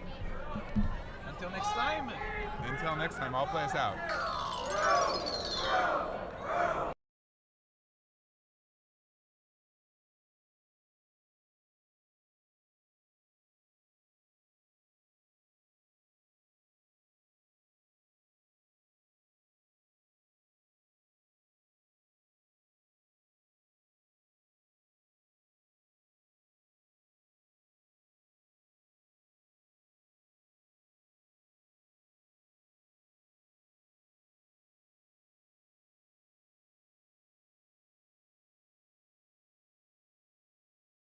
And for all our listeners tuning in, watching the games, our next game is going to be at 4:10 Eastern Time between Guelph and Waterloo. We will get started on that game in about 30 minutes. We've done something no Quidditch tournament has ever done before. Sorry, Quadball. We're running ahead of schedule. So we will see you in about 30 minutes with that next game. We're going to close down the stream for now, but we will start it up about 5 minutes before the game starts.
And welcome back to the 2025 Quadball National Championships. I'm Rachel Bishop, player on Mischief Quadball. Here's my co-commentator is Matthew Bunn, also of Mischief Quadball. So today on pitch 1, we have the Waterloo Ravens versus the Guelph Griffins. So for this game, what will you be looking for both teams in order for them to get the win, Matthew? Ooh, all the listeners at home, it's the Waterloo Warriors. They're not going to be very happy about that. The Ravens is the Carleton team. My bad. There we go. So, two things I'm looking for. From the University of Guelph players, what I'm looking for is I'm looking to them to match their beater game. We've seen they have some phenomenal beaters. They also have some great goal carriers. But I think it's the beaters that are going to really try to bring them to victory. On the opposing side, with the Waterloo Warriors, they're going to try to match that game with their level of chaser play. They have a few really good quaffle carriers that can really bring the quaffle down and score on the other side of the field. And in terms of players to watch out for, who should the fans at home be watching out for?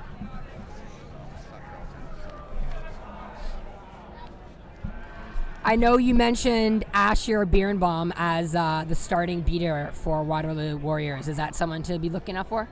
Yeah, so on the right side we have Asher, number 10. He's definitely one of their starting beaters, and he can cause a lot of chaos out there. I'm really looking to see whether he can support his quaffle carriers on offense and defense and make a really good game out of this. Some other Waterloo players to watch out for are Sid. That's his short name. Sid is actually the person taking the jump ball. And so we see two big players, Sid on the right side, 17. Let's see what happens. And jump ball, and we're away. And the play is already whistled then. It looks like maybe a bad jump ball, so I think they're restarting. What you'll notice is the ref has to try to throw the ball straight up as much as possible, and if either team / ref feels like it wasn't a fair throw, they'll always just refstall it. No card on the play, just simple, the accidents happen. No harm, no foul. Let's see. And Guelph gets the ball back. That is a nice job by Guelph, and Guelph has the quaffle. Going in for a drive. Oh, and there's a nice goal. Nice goal there by Guelph. I believe that is Simon DeMatt. No, that's Carleton Ravens. 96. We don't know who that was, but that was a great goal. And we reset now. Waterloo with the ball. With the quaffle, sorry.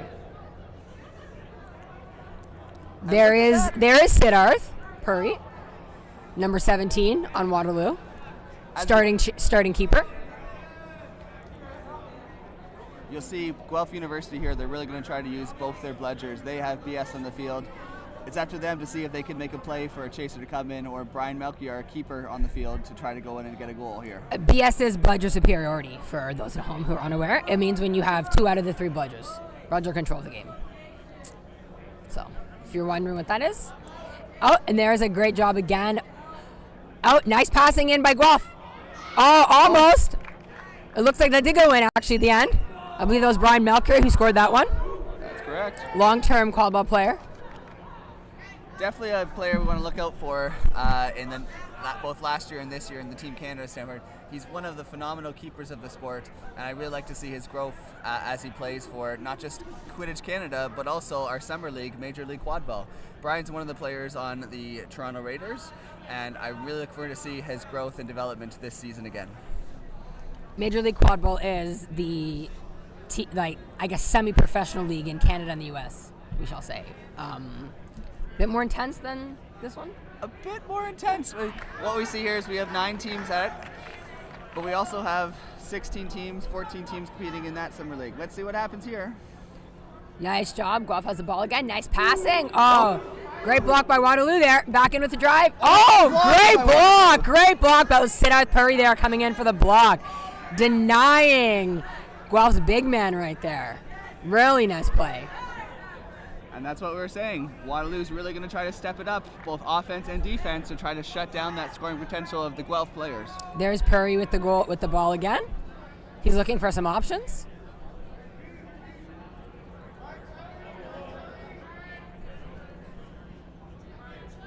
Just trying to slow down the game at this point, I think. Looking for any opening. He's got chasers on his left and right side. looking for the drive. Nice passing behind the net. Ball's fumbled, unfortunately. And Guelph picks it up and recovers. Guelph comes back the other side. Oh, nice wrap there by Waterloo on Guelph. That was Daniel Pang, I believe, who made that tackle. Oh, passes a little bit too far. Nice hustle, though. Nice hustle. I like it. Nice beat there. Oh, we have one. Oh, here. great return. Great job. Gotta throw it Great here. job by Daniel Pang. Daniel Pang almost got that.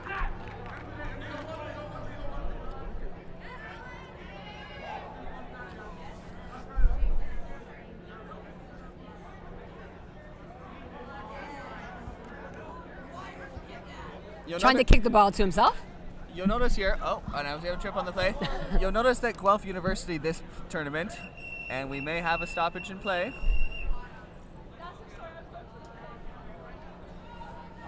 What I was about to say was Guelph University, they're running this tournament with a lot of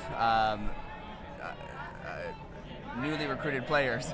And so they might be a little bit frustrated here, not finalizing and capitalizing on these plays, but they've actually done a really good job at passing around the ball, and most importantly, their new players getting into open opportunities.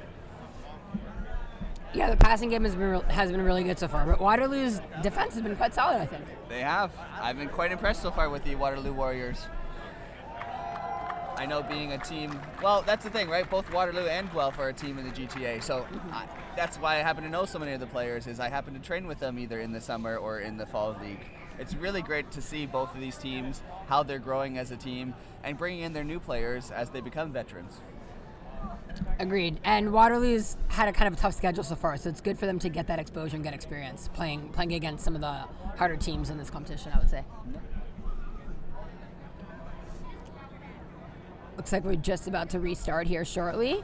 Teams are getting into the positions. You'll notice that when there's a stoppage in play, you have to leave your broom in place where you were on the field. And now play has restarted.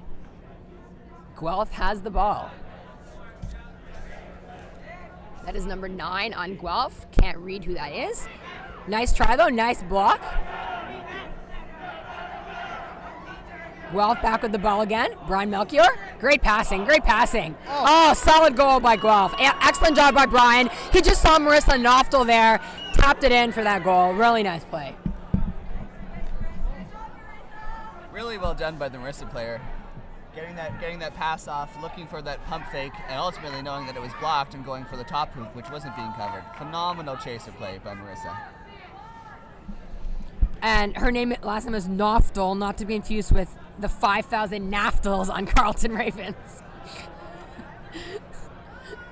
Many similar names here today. That's Brian Melker with the ball again, just looking for some options. He's the starting keeper on Guelph Griffins.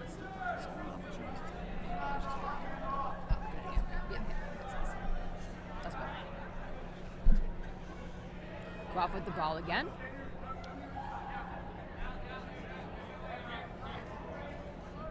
Nice passing, nice quaffle play. Like I said, these Guelph players, they're not capitalizing on everything, but I really like the spacing they're seeing. Like, they're always creating those 2 points of contact, ideally, that you want to make, so that even if one beater goes for the other one or goes for the quaffle carrier, there's still a pass and hopefully a goal to finish off. Oh, nice job by Waterloo intercepting that. Excellent job there.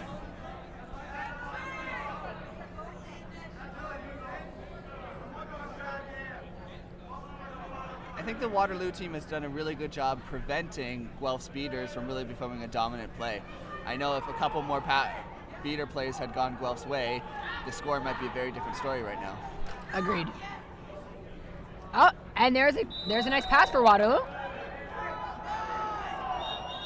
Another stoppage in play here. Is it a goal? I don't think so. But I we don't can think confirm. it was a goal. What is the score? It's 30-0 right now. So on you'll notice on your scoreboard it says 3, but each goal is actually worth 10. That's so it's correct. actually 30-0 right now, not 3-0. Just to clarify.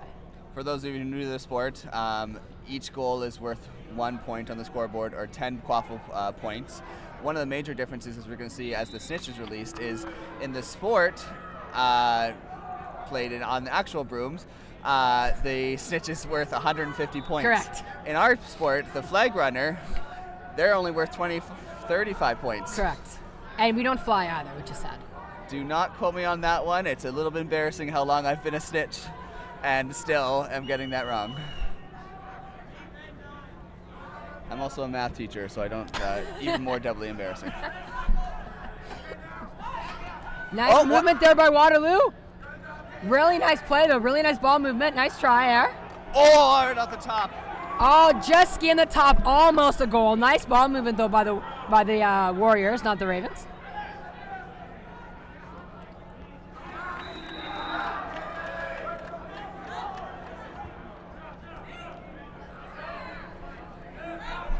That's Attila Soldos right now. And Guelph was able to recover the quaffle and get it back. Guelph now has their second keeper on. Second lane keeper on the pitch. No, that's Will McMillan, I believe, number 25. Also team captain.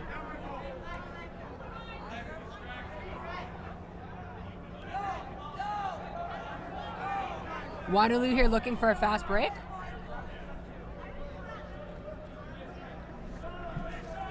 I'm really glad to see Will step in as a captain role for University of Guelph. He's played as part of the Toronto Raiders developmental team for quite a couple of years now. Maybe one, maybe two. And I've also really had the pleasure of seeing how far he's... And another missed shot by Waterloo Warriors. They have been fighting that top hoop consistently and just nearing putting it through the hoop. A lot of good chances by the Warriors, though. A lot of good chances. I think that they're going to watch this back and feel a little bit. So kudos to the Waterloo Warriors. I know that points not might be it, but you've been doing a really good job shooting on that top hoop. And as we were discussing earlier today, any team that finishes 1st through 7th after day 1 does have a chance at winning the gold medal. That is correct. If my math serves me, 8th and 9th will have a chance to play 1 and 2 games on day 2, but they'll be playing for some sort of seeding, not in the top 4. Correct. But you could finish 7th and win the gold, theoretically. You just have a harder path to get there. Quidditch Canada, if we're wrong about that, I apologize in advance. The math changes every single year, and it's a little confusing. And Will contains it back on offense. Let's see if they can bring this into an offensive score. Nice job by Will McMillan just to slow the game down there. Nice passing. Oh, and what a block by Asher. Excellent job there. That's the man to watch out for on the Waterloo Warriors team. Number 10, Asher Bierenbaum. Won MVP in the Mischief first Waterloo game earlier today. There's always the one commentator that seems to know all the stats. Well, that's definitely going to be Rachel Bishop here. I have a very good memory. Oh. And Waterloo contains... and a great pass nice off. movement again by Waterloo. Nice passing. Good passing options here. Going here in for the with drive. Going in for the drive. Oh, and that's a goal. Great job. That was a great job by Michael Chan, I believe, scored that goal. They're exploring that top hoop again. I like to see it. I mean, they were getting close earlier, so finally able to drive in a bit more and get some shots on goal, and it worked. Now, Rachel, what do you think here? Guelph obviously must feel a little bit frustrated that they haven't had a chance to put it through the hoop. What do you think they need to do differently in these next couple of plays? I think Guelph has to kind of drive a bit more because every time they're shooting from far out, it looks like Waterloo's been blocking all their shots. And there it is. See, Will here, he didn't give us the 30 seconds that we need to talk about it. He went and did it himself. He went in and did it. There you go. Well, that's what a captain does. If there's a will, there's a way. Sorry, Will's parents. I had to make it. That's what a captain does. That's what a captain does. Will, if you're listening to this, it had to happen. Score is now 40-10 for Guelph. Thank you for the mark. It's a little bit hard to see on the other side of it, and I'm further away from the... Yes, but on the other side of the pitch, we do have probably what's a doozy match right now between Flamingos of Montreal and Vanguard Clippers out of BC. That's basically going to be a match that could determine some of the top 4 teams right there. That's correct. Depending on who wins this, the Montreal Flamingos or the Alberta Clippers. Flamingos and New Ottawa are playing. Clippers play next. Oh, never correct. mind. That is Flamingos and New Ottawa. See, that's how exciting the match is. We're getting ahead of ourselves. We're getting ahead of ourselves.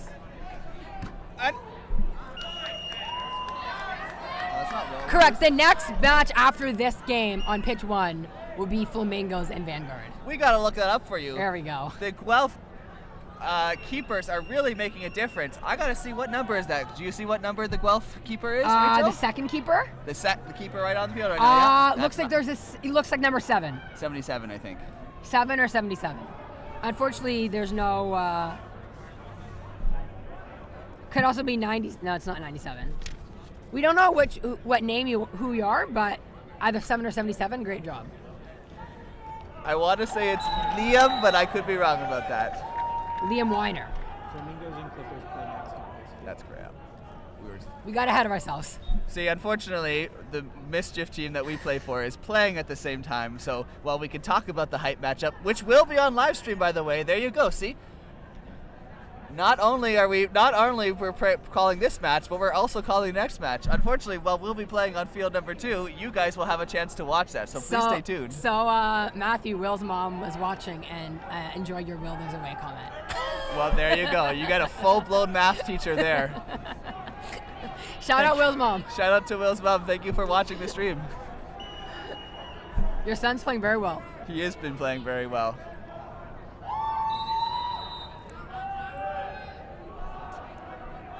And Waterloo now with a chance to just kind of reset and slow the game down. There's Purry again, looking for some options. Trying to make a run. Nice pass. Passes it back to Chan. Back to number 13 on Waterloo. Can't make out the name right now. Great job by Chan. Nice little dekes. Oh, no goal, but I love the intensity and tenacity there shown by number 11 on Waterloo, Michael Chan. It was a beautiful shot, but unfortunately, Guelph speeders, as big as they are, they were managed to beat them. That's the big point. If you get beat before the ball gets out of your hands, even if you're wound up, it still counts as a no goal. So good job both to the shooter and the beaters on Guelph. And Guelph has a pretty good beater game as well. They do. I know I've had a chance to play with some of their beaters on the Toronto Raiders team. A lot of upcoming talent that we have in the next couple of years. Zachary Wilkinson just made a nice beat there, number 98 for the Guelph Griffins. Yeah, that was 77, correct. Nice passing. Great job. That was 77 again, the keeper who's currently on. The second or third keeper for the Guelph Griffins. And there's Purry again. Purry's going in for a run. Nice work there. Nice movement. And a big drive in by Purry. Great job by Purry. What a move and goal there. That's what you want to see from Waterloo. They don't call him Sid the Kid for nothing, or is that somebody else's favorite hockey player from the Pittsburgh Penguins? Oh, come on. Soft pitch right there. Come on. It's okay. We're allowed to show bias for NHL teams as long as we don't. We show equal supporting of both of these teams here, which both teams have been putting on a clinic. They have. No, it's been a very good game so far. Nice pass in there by Guelph. Great movement. Just falls out of keeper's hands. And the thing that's tricky about Sitch is that he's also very tall, so it'd be really hard to guard against him and also stop him, because he could just blow by you, which is what he did on that goal.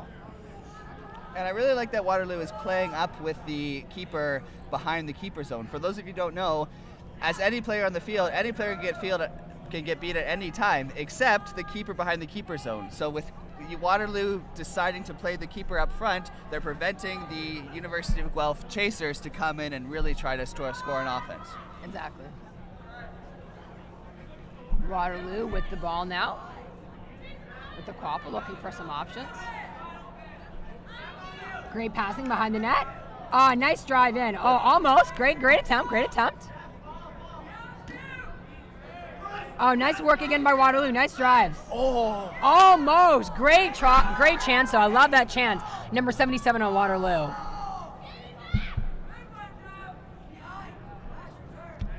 Is that Scott still yelling at them? It might be. You'll notice Scott, a player for the Toronto Mischief team. That's one of the best things we have up and coming in Quidditch Canada. What we're noticing is we're seeing some of the veterans from the teams that have now graduated. Oh, would you like to make that call? Yeah, that was a great goal. There you go. This is something a lot of American teams do when they have a college/community split. What we're seeing is a lot of our graduating players, like Scott from Waterloo, what they'll do is they'll help coach on the same bench as the Waterloo. That way the Waterloo players can focus on the playing, the captain can focusing on the captaining, and he can focusing on improving and seeing what he's doing. Correct. And I really like how when that goal went in by Guelph, emphatically they dunked it down. I think they really wanted that for a long time there. I think so. They really wanted, because the play had been in Guelph's end for quite a big chunk of that before. So It had. They'll sigh a sigh of relief, but that's just one goal. They got to come bring it back up and score the next one. Yeah. It starts with a big defense here. It just takes one, as the old adage goes. Oh, and that's a nice beat there. Nice beat on the Guelph Griffin by the Waterloo Warriors. Now, if you get beat, you have to run all the way back and touch your middle hoop, and that's exactly what we're seeing the Waterloo Chase to do right now. And she hustled to get back there. Nice job. I knew what this broadcast was missing. We don't have enough cliches. Thank you for that cliche, Rachel. You're welcome. I'm here all day. That's actually not true. We have a game after this. Okay, that's not true, but. Don't call it a comeback. Talking about cliches. We're going to be 1-for-1 now. And that was a great shot by Brian Melchior and a great job by the Waterloo defense just to pick that up and jump, so he wasn't able to score.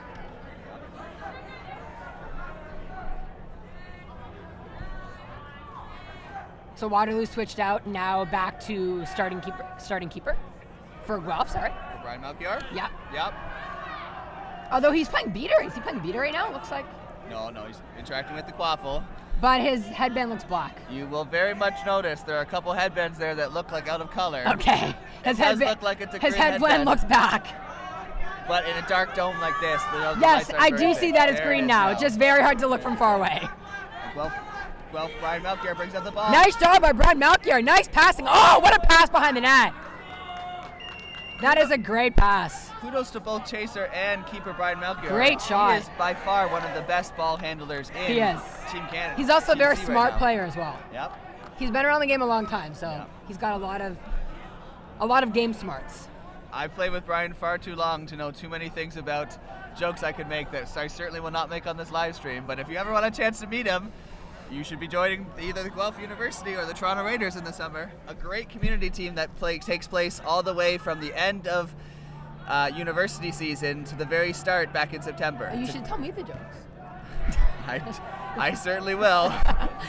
When we get off air. When we get off air. And FSW. Right now. All right, enough of the shenanigans. Back to the game. Enough of that. Aforementioned Brian Melchior with the ball again. Oh, pass a little bit too far. Right idea. That's number 91. I can't read his last name, but that was number 91 who was attempting to pass it to. Well, the name, I apologize. Well, the name, he is definitely one of Guelph's best first-year players. Yes, he is. Many are looking at him and seeing how well can he step in the role of Brian Melchior, and I think he'll definitely be somebody who can make a name for that claim. I believe Zaldos now with Waterloo. Melchior's on Zaldos. Oh, and just tried to pass that a little bit too far. Blocked it. Great job by Emily Hamilton trying to get that pass. And Guelph is back the other way. And there we go. That was a great goal. I believe that must have been Marissa who scored that one. Again, Marissa Noftel. Great goal by Noftel there. We have to look at the official, but I think Marissa definitely has one of Guelph's leading goal scorers right now. She scored 2 for sure today in this game. Really well done by Marissa. She's very fast. Very fast, very agile. And also smart. She's always in the right place at the right time. That goes a long way. That's correct. I find sometimes, especially when you're a new player, and Marissa, you might not be, but to all the new players out there, you kind of get the ball or you look to pass the ball and you freeze up. You know, am I making the right play? Always be moving on the field. Whether you're playing offense or playing defense, let me scratch that. Whether you're playing offense, it's really important that you're moving on the field, whether you have the ball or not. It's really going to shake up the opponent's defense to try to create that openings with you and your beaters. Looks like there's a team huddle for both teams right now. Now, Rachel, can we get both a time check and maybe a score check just for the people who may not be? The score right now is 70-30 for Guelph, and we don't know what the time because the time on the live stream is not accurate. I will say My time score and scorekeepers over there haven't been doing as best a job at calling out what I should be able to hear it all the way across the field. I'm not sure who it is, but yes, I agree. We can't hear very well. Well, what's game time?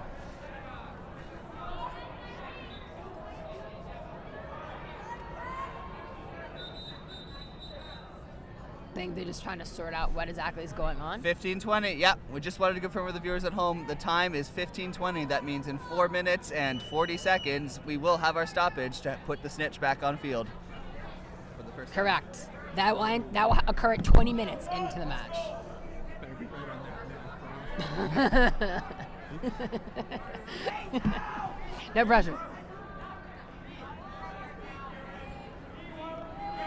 Nice job by Waterloo. Just beat, and Melchior picks the ball back up again. Oh, and what a goal. He made that look too easy. Nice drive in by Melchior there.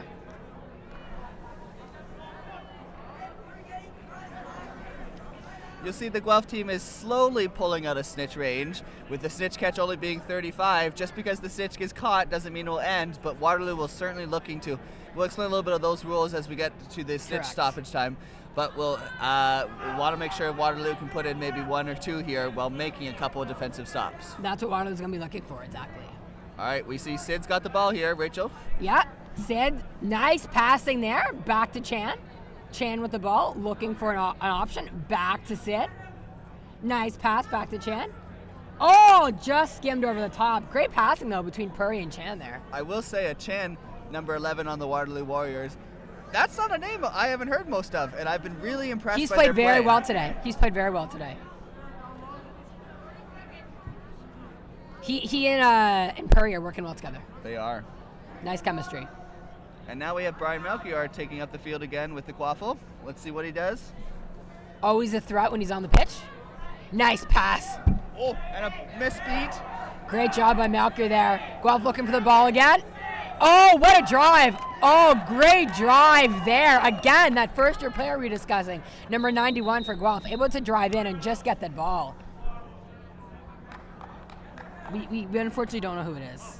It might actually be Liam. Liam Weiner? I'm looking at the last name. Liam Weiner? We think it might be Liam Weiner.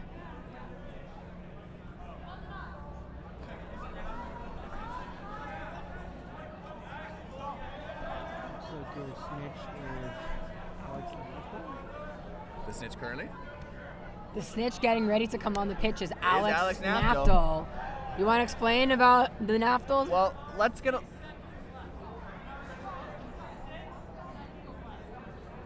So we're not at 15 minutes. Okay, for those of you confused just at home as I am, it looks like we were not at 15 minutes. We are at 6 seconds left.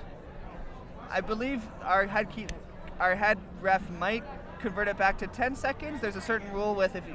Yeah, it might be 10 seconds. Yeah, he just put up a 10 fingers right now. So that's a big one. You'll notice 6 seconds, that's not a lot of time to get from one side of the field, the Warriors, to the right. But 10 seconds is. So they give a 10 seconds time to try to make one. Really, 10 seconds is all it takes for a team to get set up and move across the field. And it looks like Puri and Chan are going to try to make something happen here. Puri passes back to Chan. Chan's going on a run. He's going to try to make it all the way. Nice drive. Oh, unfortunately, he gets beat at the last second, but I really like the run in by Daniel Chan. That is the end of quaffle play. And we take a couple-minute break before Seeker and Stitch play. Yeah, so it's about a 2-minute stoppage time. Both teams have a chance to go talk about what they liked and talk about their beater snitch plan. A huge part of this sport is coordinating between your seekers and your beaters as you try to catch the snitch. Now, we are going to have a wonderful game, folks. The Carleton player stepping up to put on the snitch pitch is otherwise known as Alex Naftel. Not only one of the Naftals, but also the longest standing Naftal in the sport. Kind of a legend. Kind of a legend. It's hard to tell. I know he's definitely growing his hair a little bit, but I'm pretty sure that's who he is. Alex Naftel now, has been around in this sport for many years, I would say 10 plus years, making his name as both a quaffle carrier and a phenomenal snitch. What we're going to see here is we're going to see an absolute clinic and to see what he can do as he prevents both what will be 2 wonderful seekers stepping up to try to catch him. Who are the two seekers that we have stepping up? Do we know? That is a great question. Now, the thing with Waterloo is they'll have to decide. Sid is one of their starting seekers. So are they going to keep him as a quaffle carrier, trying to score some points, try to catch the game back up to tie game, or will they decide that they need a quick snitch catch and put him out? So I'm really looking forward to see who Waterloo will put out.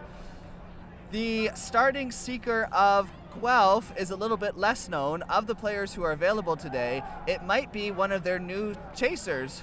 And I say new because they're either this year, I don't remember their name unfortunately, but we'll certainly try to get it as. We'll try to find out, yeah.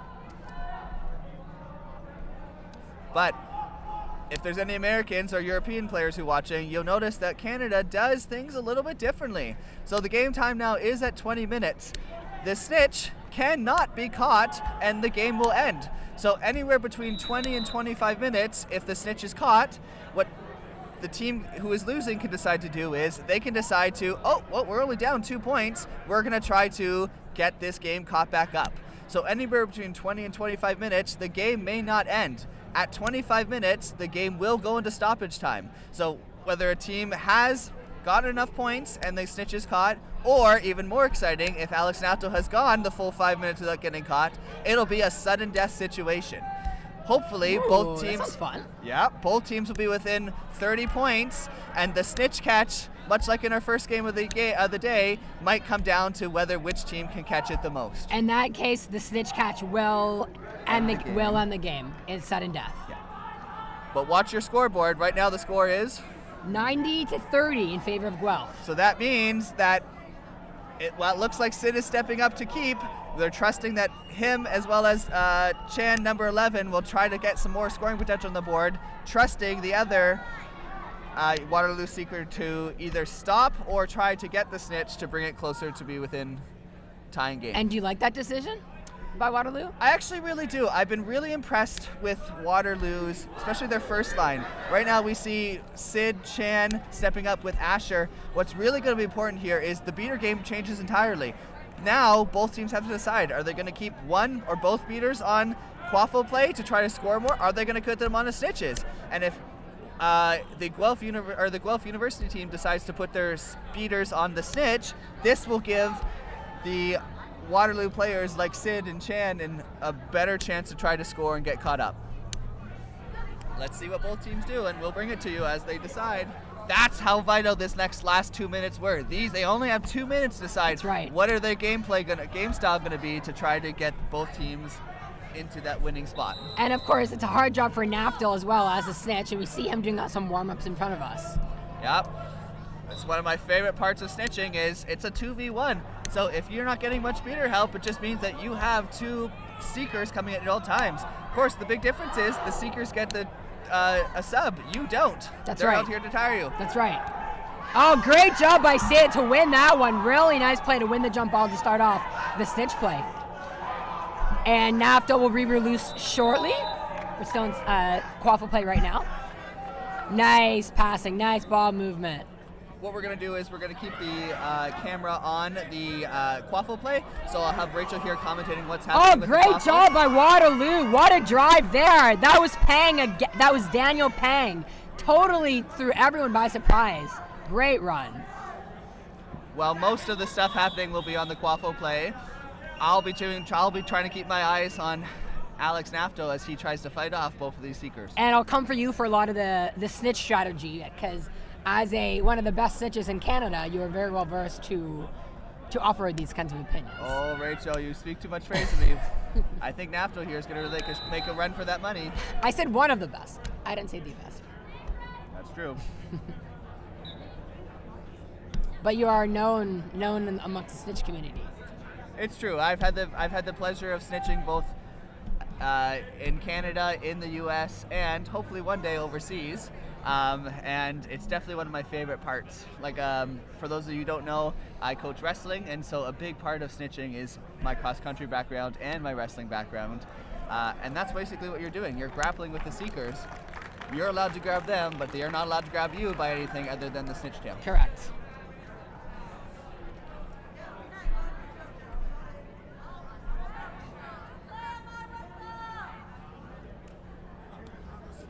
And we're getting to restart. Alex Nafto's getting ready to go back into the game. He's been doing a really good job at squaring up both seekers, preventing one of them to get behind him. That's always the challenge. And Guelph has the quaffle here. I'll keep an eye on quaffle play. One of the Waterloo seeker is beat. Nice job there by Guelph. That was Alicia Henderson who is the Waterloo seeker right now, instead of Sid, and he was almost caught. Oh. And Sid's got the ball for Waterloo. Henderson was beat again. Nice job by the Guelph beaters, just going after that Waterloo seeker. Sid's trying to slow the game down, looking to see who's giving him options. He's got Asher up with him as well. Asher Birnbaum, number 10 for Waterloo. He's also got Chan. Daniel Chan's on with him as well, I believe, making a run behind the net. Sorry, Michael Chan. And Daniel Pang is also on as well, number 32. Pang gets the ball, can't control it. He kicks it back to his teammates, and there's Sid again trying to reset. Waterloo has used their reset.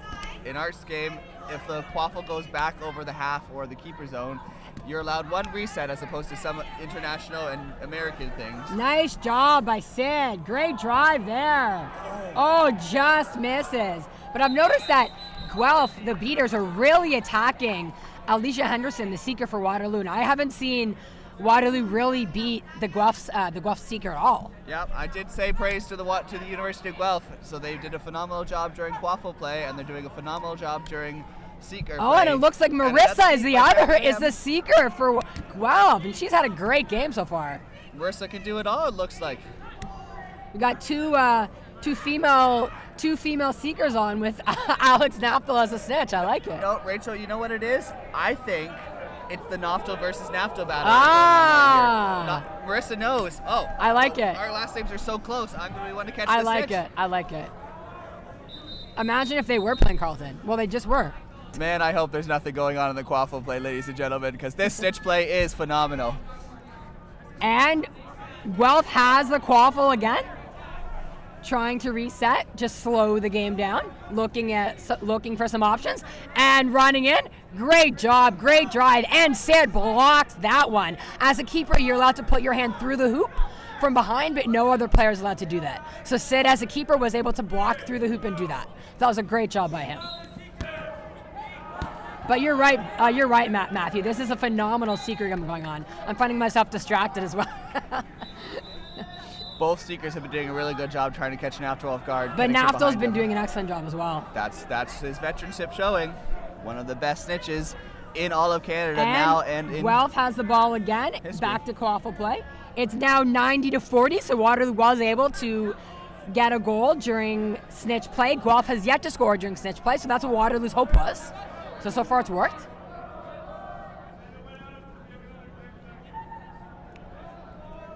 Guelph with the ball again, just resetting.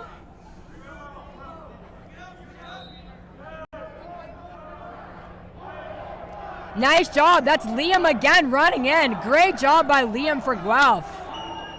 I believe that's a goal. Excellent job. We think that's Liam Weiner, number 91. Really nice play to get Guelph on the board during the seeker game. Yeah. And it looks like the game on the other field has ended. This game's still going on. Waterloo now with the ball, going in for drive.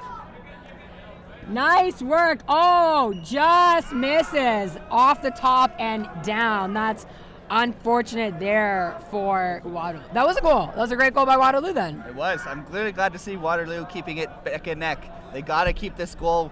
They got to keep this range within a certain range if they want to try to end up winning this game. Agreed. They've done a really good job so far defensively during snitch play. We have seen Waterloo has made their first seeker sub.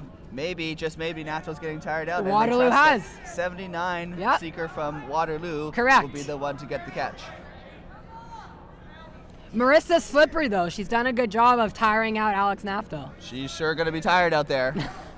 They're both tired, I think, at this point. Maybe that's her hope, just to tire him out, so whoever goes on after for Guelph will be able to catch, right? That's definitely a big team opportunity. If you're the person with the cardio, you tie the snitch out, you get ready for the next person to go on, and they'll be the one that hopefully will get the job done. That's right. And the score is now 100-50. Was that another goal by Waterloo? Oh. And another goal, 100-60 right now for Waterloo. What's the score? What's the current score? 100-60 okay. for Guelph. Okay, yes. But Waterloo's done a really good job in snitch play to just get goals, and that's exactly what they wanted. That's why Scott and Co decided to keep Sid as a keeper rather than putting him as seeker, and it's worked out so far. Oh, another great attempt by Marissa. Really trying to get under the snitch. That's the big part with these big snitches here. And there's Attila Zoldos, now 52 with Waterloo. With the ball. Keeper for Waterloo. He's now subbed off for Sid. He's trying to go in for a drive. He's trying to find someone open, but Guelph's keeper is doing a really good job of being aggressive. And Attila is able to go around him and break his ankles. That was nice. Great passing. And that is another goal by Waterloo. Waterloo is making this a game. And I think Waterloo actually have managed to touch the tail there. It's really hard for those of you who never seeked before to finish actually not just grabbing the tail, but pulling it off and landing up in your hand. It's definitely something seekers trained to do for, and Waterloo has been the closest, it looks like. Oh, and Waterloo's got the ball again. That's Zoldos again going for a drive on the outside. Zoldos is tricky as well. He's a slippery player too. Now, we'll want to keep an eye on the time. Remember, if it hits 25 minutes, we're getting to dangerous territory for Waterloo. If Waterloo's down more than 35 points, they can't make the catch, because if they do, the game will be over and they will still be underneath. Correct. So it's going to be on Waterloo really asking what time it is, because they want to make sure they score enough goals. So Waterloo's just going to try to keep scoring here and hope that Naftal does not catch Naftal. But she's getting close. She's getting close. Naftal. Yeah, the Waterloo snitch is out of play right now as he was beat, so he's not been able to get back into the game at this point.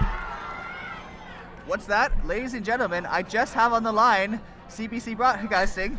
They've just reported that Guelph University has recruited one of the Naftals. If it's not Naftal, then maybe another Naftal. And Carleton has also some amazing seekers on their team. But no, they don't need it. They don't need it now. I believe in this Naftal right here. Great defending, though, by Waterloo on that one. Oh, almost. Zoldos was almost able to get that. Zoldos has really impressed me since he's entered the game. He's had a lot of really good looks. A little bit of a struggle for the ball, but Guelph is able to recover and get it back. Goes back the other way. We still have the Naftal v. Naftal battle going on. Marissa's math the whole time. Good on her, man. She's got good stamina. That's a lot of cardio. That's excellent cardio.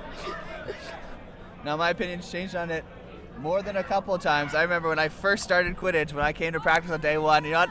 I want to be the starting seeker. It only took one practice where I realized that that's probably not what I wanted in life. And it's a position that you really got to grow into. It's very tiring.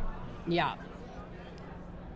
I tried it once in practice. It was horrible. I really like the dives by Naftal. She's changing up her strategy. I agree. You don't know what she's going to do. Great drive in by Zoldos once again. Oh, great job though. Just wrapped around, but almost had another goal. He's really looks good coming in on those wings. I will say we've noticed that Sid, keeper on the Waterloo, has now changed back into seeker. I think what we're going to see here is Sid is seeking, yep. We're going to look to see if Waterloo can push and get a catch. I think Waterloo's thinking they can, yeah. Unfortunately, now Sid is beat. But I think what Waterloo realizes is that Marissa's tired. She's been out the whole time. They're hoping that by keeping the bodies fresh, they're able to get the catch instead of Naftal. Yep. I think that's a strategy here. Guelph has done a really good job making a passing opportunity here. Oh, no goal! Does not go. Ref said no goal, no goal. Great call there by Derek Taylor, one of the refs of this game. No matter what the end result of this game is, I think both teams will be looking at this game and trying to figure out what has gone right and what do we need to fix for day two. Both these teams are looking to make a big staple in their day two games. And this has been pretty much since Snitch has been in play, this has been a defensive stalemate. Like both teams are really locking it down. Anyway, we're going to confirm with the rest, but that might be our final whistle. Sounds like a final whistle to me.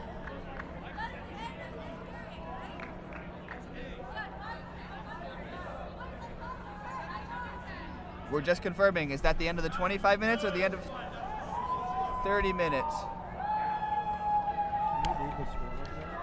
I cannot. Has it only been 20? It's too far. Yeah, it's too far. You've good eyes. Oh, that's the game of the other game just finished. That's the other game. Yeah. Flamingos versus Ottawa. I think we're just trying to figure out the score situation.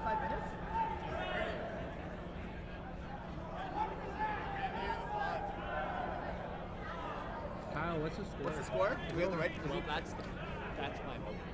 Is it 10-6? Well, they thought it was under 6, but then they just went under 6. Okay. But Scott thought it was 7. So how confident are you? We counted We it. comment every single time. We counted this out there. I've been adding every time I watch it. I'm Yeah. pretty sure it's 10-7. Yeah, we counted a I'm 7. pretty sure you're right. We counted a 7. And every goal is commented. It's been 30 minutes. That's My fast. problem is not. Are we still going on? Yes.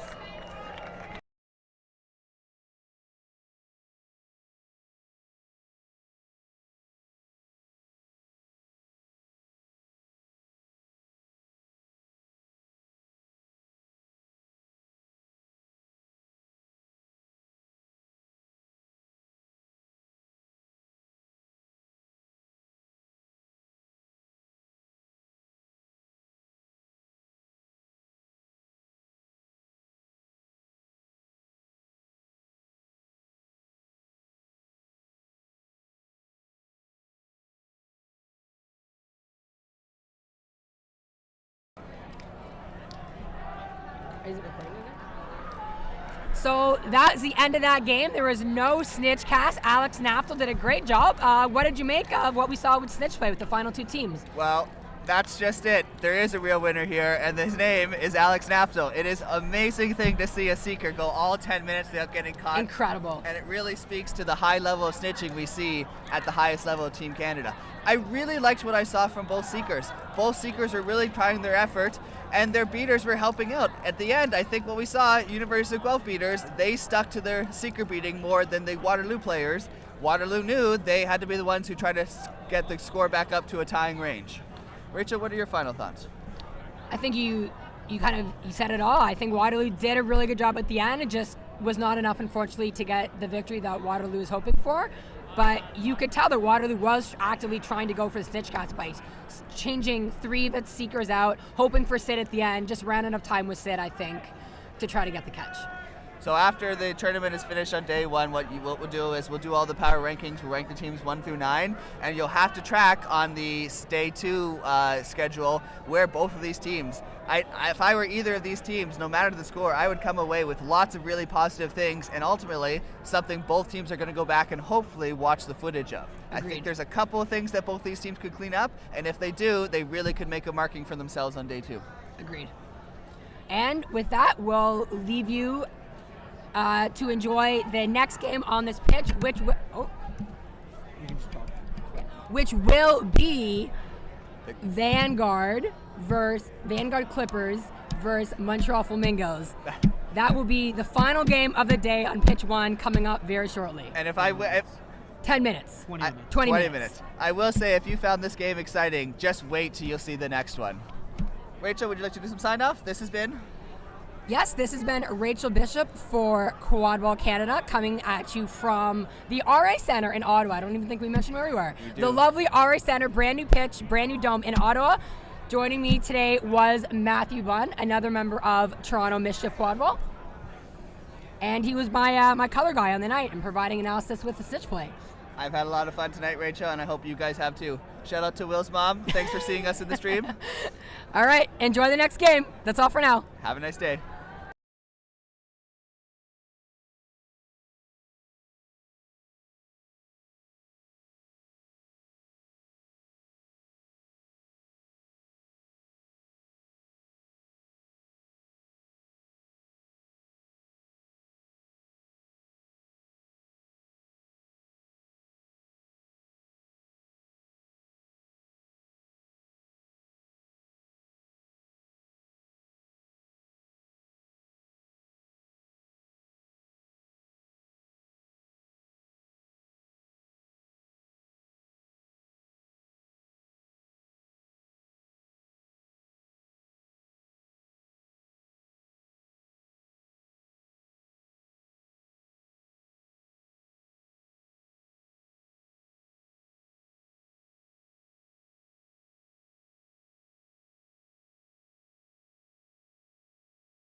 Alrighty, this is very exciting. Everybody's getting kind of set up right now. Let's see. Vanguard just did their chant. I think the Flamingos are kind of, let's see, they're getting hyped up as well. A lot of energy between these two teams. A lot of legends on both sides. You know, me personally, I've been very fortunate to learn under John Gola, Austin Wallace, and specifically Chris Rothery, and very, very good competitors on the side of the Vanguard Clippers. I'm very excited to see what they might have to offer today. But at the same time, though, the Flamingos, man, you know, I've seen them. I personally played with them earlier today, and you know, I have pink on the side of my neck for a reason, man. They will get up close and personal, and they will not make anything easy as they are walking on the field. We have 1, 2, 3, 4, 5, 6. Let's see who's playing keeper number 0. Guadame Hamelin, I believe, if that is pronounced that way. And keeper side, it looks like we got Austin Wallace, number 6. Yeah, going to be a huge matchup that we have here. Flamingos got a strong quaffle core throughout, and they have a very deep keeper line. They got Emelin on his number 0 right there. He's coming back. We didn't see him at regionals, but we're seeing him here this weekend here for the Quadball Canada Nationals again. So before, we'll just introduce ourselves. So my name is Darren Bell. I'm number 75 for the Carleton Ravens, and I am joined.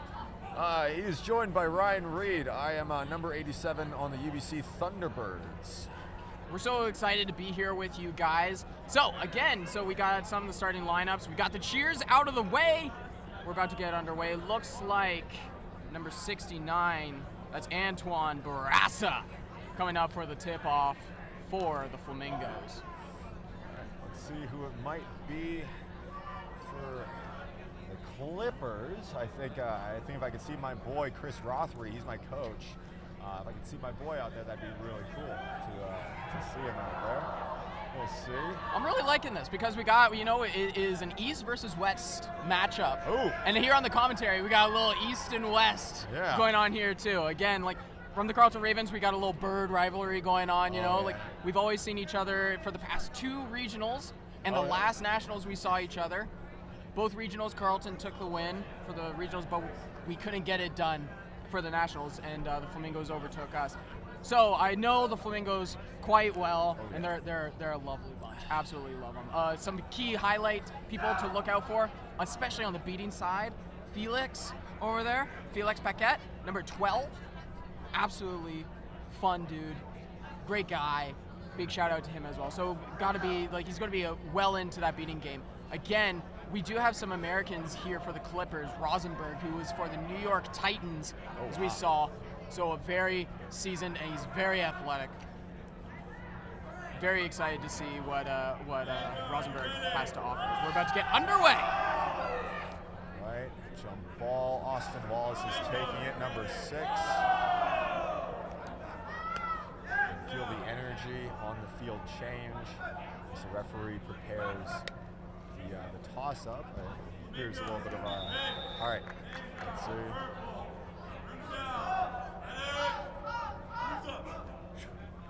And we're off. Early possession by the Montreal Flamingos. Let's see who has the quaffle. Oh, was that quick? Oh my goodness. That was pretty, especially on that first face-off. We saw Austin Wallace didn't even attempt to go for the ball. He actually tried to body out Antoine. Yeah, that's what I saw too. That's pretty interesting. That was a pretty interesting method there. Unfortunately, I think number 69 just had a bit more muscle. Ooh, that's rough to see. Tried for the no-look shot that Wallace is known for. Usually he hits those, just unfortunately just hit the tee. Yes. Let's see, bringing it back. No score. No score from the Vanguard Clippers just now. Ooh, a little bit of tussling in the beaters at the midline. Let's see who's going to come out on top. Tremblay does. He retains possession of the bludger as number, I believe, 19 on the Clippers, or 29, sorry. Oh, he retrieves one himself. No goal there. That was really close, but that one will be. Ooh, that was quick. Again, that is Emlen, just 2 goals right away, right off the ground. I was about to say, you know, already making quite the impact, making his presence known here right away. These Flamingos, they're good with the physicality. Oh, insanely! Oh my goodness, especially Mr. Crow over there, number 24, Tana. Man, he will get in your business, man. He will give you the business when he wants to. Let's see, Austin Wallace, keeper. Ooh, and there's that physicality from Crow that I was talking about. Austin Wallace trying to be quick with his feet. Ooh. All right, let's see. He passes to number 42. 42 getting wrapped pretty intensely. Let's see, will he be able to retain? Ooh, they go for the, oh my goodness, just a huge pile of people. Nice gentle tackle there as we switch it over. Number 51 is looking like Louis Barot. Yeah, that you know, from this angle it looked like a couple of dominoes falling over. It was just one after the other. Let's see, number 31 bringing it up left field. He's covered by 99. Very good strategy. I really like that strategy. Ooh, rimmed out just barely. Let's see, we got a beat. Okay, Wallace is coming back up the field. We have 2 or just 1 off Broom. Okay, everybody's back on Broom right now. Let's see, Austin Wallace is looking at the options he has right now. He has a body between the left and center hoop. Oh, but he instead goes for the corner, but he's beat. Let's see. Oh, Austin Wallace tries to go for the power throw, and unfortunately he knocks the top of the hoop over. Any other situation, it is right in there. I'm not seeing a whole lot of shifting of the defense that the Clippers are forcing. I'm seeing a lot of, like, there was a pass from the front to the back, but there's not a whole lot of, like, the Flamingos defense is being very solid. I would rather see Clippers try to shift them around a little bit. Get a little bit more ball movement. Yeah, I got you. Ooh, good placement there. Ooh, okay. Great beat. Very good beating right now. You know, would you say that that's the thing that really separates like a good and a great team is like a dunk by Austin Wallace. Stuffed like a turkey. Oh my gosh, absolutely loved it. It is early Thanksgiving. Oh my goodness, Austin. Oh wait a minute, I just realized Austin, so I can pull out my JR impression. Austin, Austin, Austin, for any of you Stone Cold fans out there. Late 1990s WWF. But sorry, I was about to ask you, would you say that the thing that separates a good and a great team is like really like the beater play? Because that's what I really noticed from a lot of the really good teams. As 31 scores it very. Yes, I would say that you can have a really good team. You can have like fantastic like chasers, keepers, but like, you know, you can't do anything without beaters like giving you a line, because like it doesn't matter how big or fast you are, a bludgeon will take you out. Oof. You know, case in point, Austin Wallace was blitzing through a lot of people because there's no beaters on him right now. He's just kind of, he barely misses the toss. I'm worried about that because the Clippers do not have a very deep roster.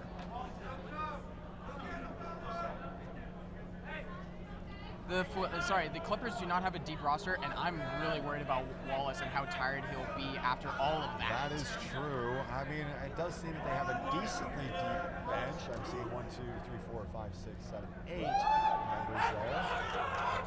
Oh, you're right. Never mind. No, I am mistaken. It's all the different jerseys that we're seeing. As we, Clippers and Vanguard have now combined into one. Yeah. You guys had some pretty nice jerseys. That was the black and red ones, right? Yeah, the black and red ones with a little wing. Ooh, a little bit of a tussle. Let's see, was that 61, I think? 61 in Austin Wallace. Lambeauserre, Andre Lambeauserre. He was in that little tussle just now. Ooh, but he is off Broom now. He's jogging back. As I think the Vanguard Clippers are trying to reorient themselves right now, bringing the ball up to center field.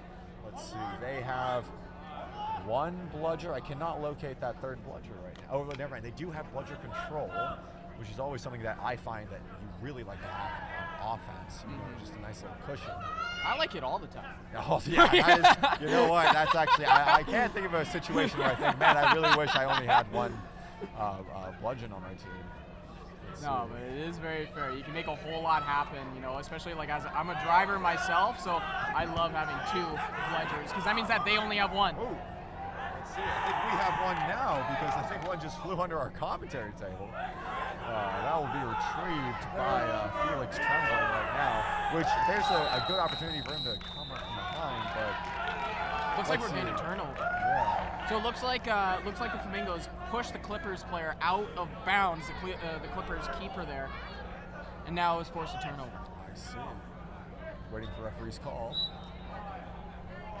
And yep, Flamingos are bringing it back to the center.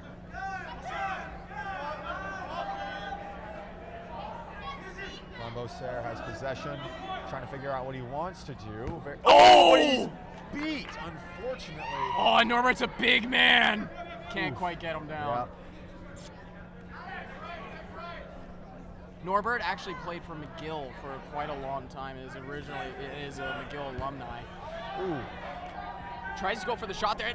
Oh! Oh, but he retrieves it. Oh, but Oh, I think he just got it. beat at the foot, unfortunately, and maybe a little bit. No. Look at that broom. It's got a smiley face on that. It's a little bent. Yeah, it's like one of those rubber pencil tricks. You know? maybe that's the real magic that's going on. Looking like Harry Potter's arm after he played Quidditch that one time. Oh, and he's on the run. A steal. Swift. Oh, Swift like the wind. Swift like Swift. That's another score for the Flamingos. I believe that'll make it 4-0 for them. Very clean. They're looking for some switches right now. Getting a bit of a reset on both sides here. Let's see. Keeper for Vanguard is up now. And he's kind of taking it slow, taking his time. Oh! And I think he blocked. Oh no, he did not block it. That's one of those really, really tough things. Oh! Excellently executed by Hanlin. Oh, what a pass! And it's good.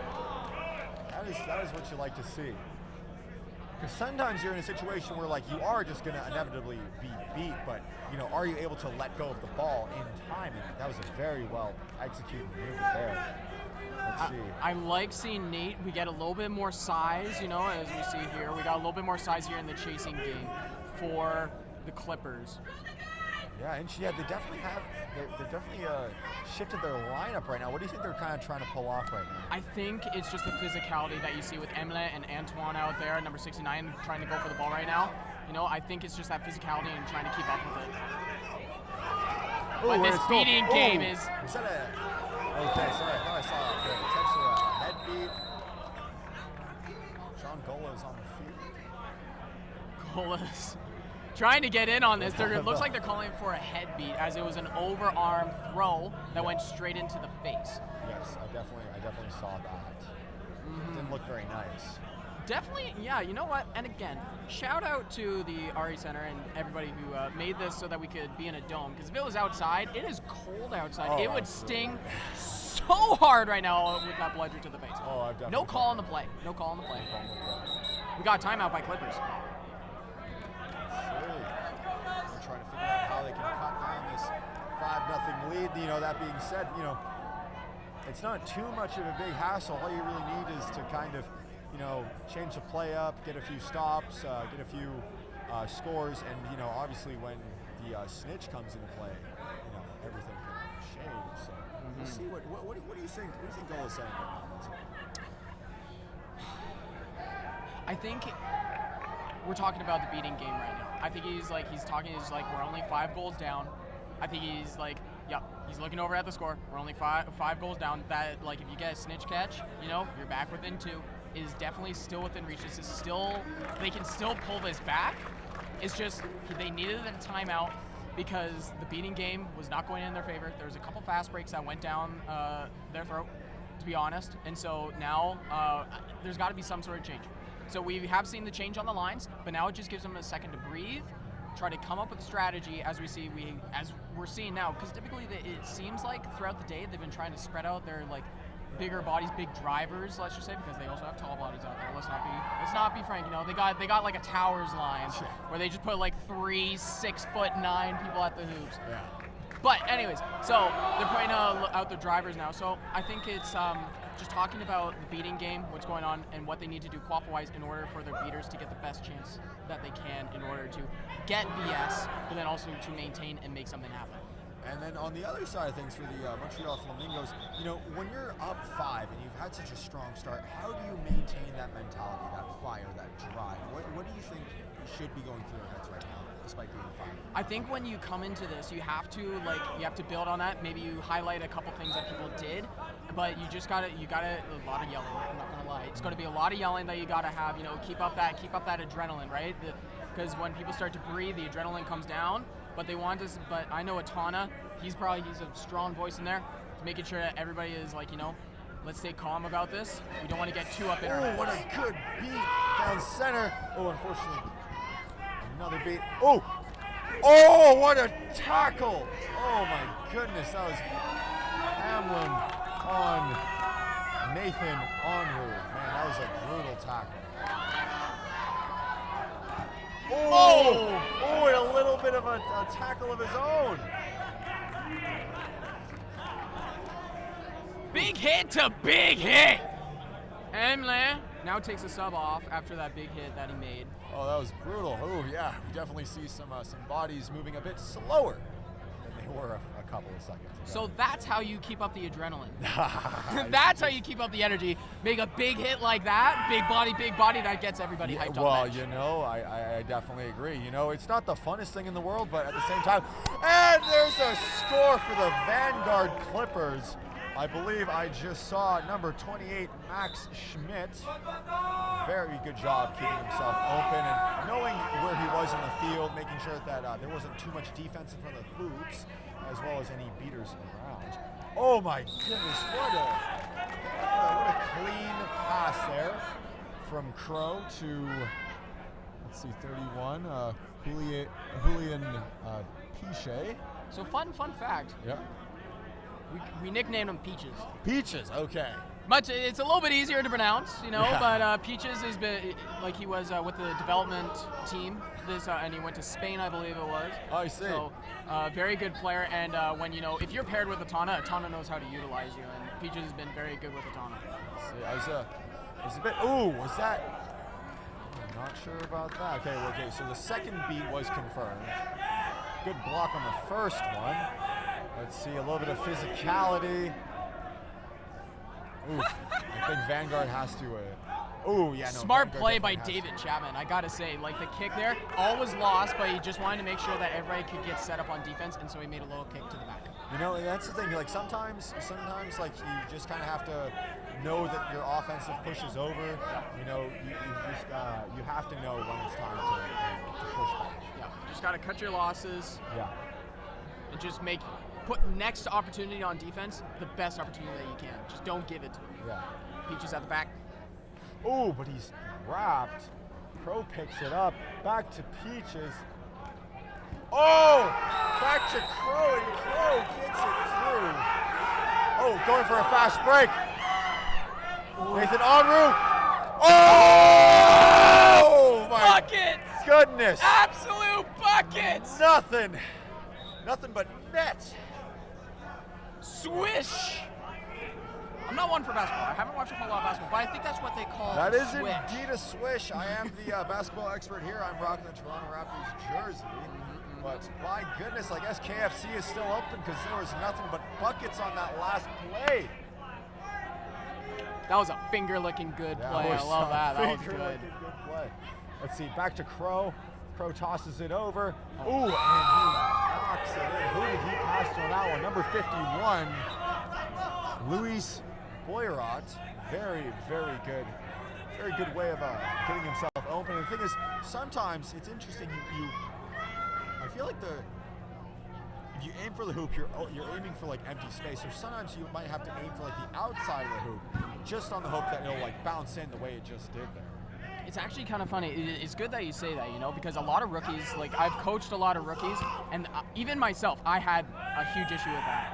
Ooh. As we get a tackle going on, dodges the beat, back to 42, and Joanne Lamb, but it looks like it's going to be called from behind. Oh, let's see. There's a whistle on the play. Rooms are being forced down. Yep. Very physical game. My goodness, what a bloodbath we have here today. Joanne saw blood, went for it. There's blood in the air. But man, shout out to Joanne. Absolutely love her. I've played with her for Team Canada. We were on the same line together. Yeah. It was an absolute joy. She's like, we just just clicked on mindset. Absolutely, like a super joy and an honor to play with Joanne. Believe that she's taken her talents to Hong Kong possibly this year. I don't know. She played with the development team, or at the last World Tournament. Now as the Vanguard Clippers are getting kind of reassessed here. Did that? No goal. No goal. Those are the worst. Took him to Build-A-Bear Workshop and stuffed him. Oh my gosh, absolutely lovely. Number 51 there, Louis Perrault. I don't know, my French ain't that good, but I'm just country bumpkin, so like we speak, I did not get a very good French education, unfortunately. But however, absolutely stuffed, loved it. Oh, you give that to Norman, he got it all day, bounces it off the tee and through. Norman dunking it through those donuts, even though we are in Canada, so I guess he was timming it through those Hortons, I don't know. But he got another very good dunk. Austin Wallace is bringing it back. Oh, I hear a whistle. Is that no? Okay. Other pitch. It seems like it's the other pitch. The environment is lively as this one. It's kind of hard to keep focused on everything. Let's see a little bit of contesting for the beater. Oh, 99 and Flamingos is beat. Ooh.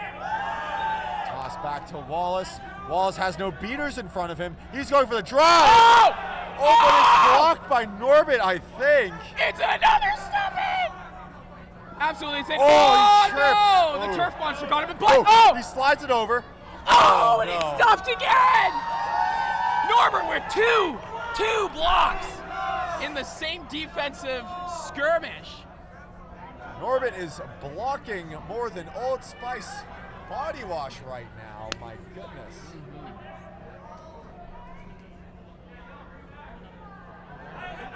Oh, looks like I am off. There we go. We are back up. So it is 9-2. 9-2 for Flamingos. Oh, maybe it's 10. Oh my, that was just a little bit. Oof, that had a little bit of flair on it. You didn't get to see that, home folk. He grabbed it through the hoop, pulled it through the hoop towards himself, and then dropped it. No, I'm sure that's fine because he's going to go through it anyways. He just simply caught it. That was hilarious. A little bit. Emla is back on pitch.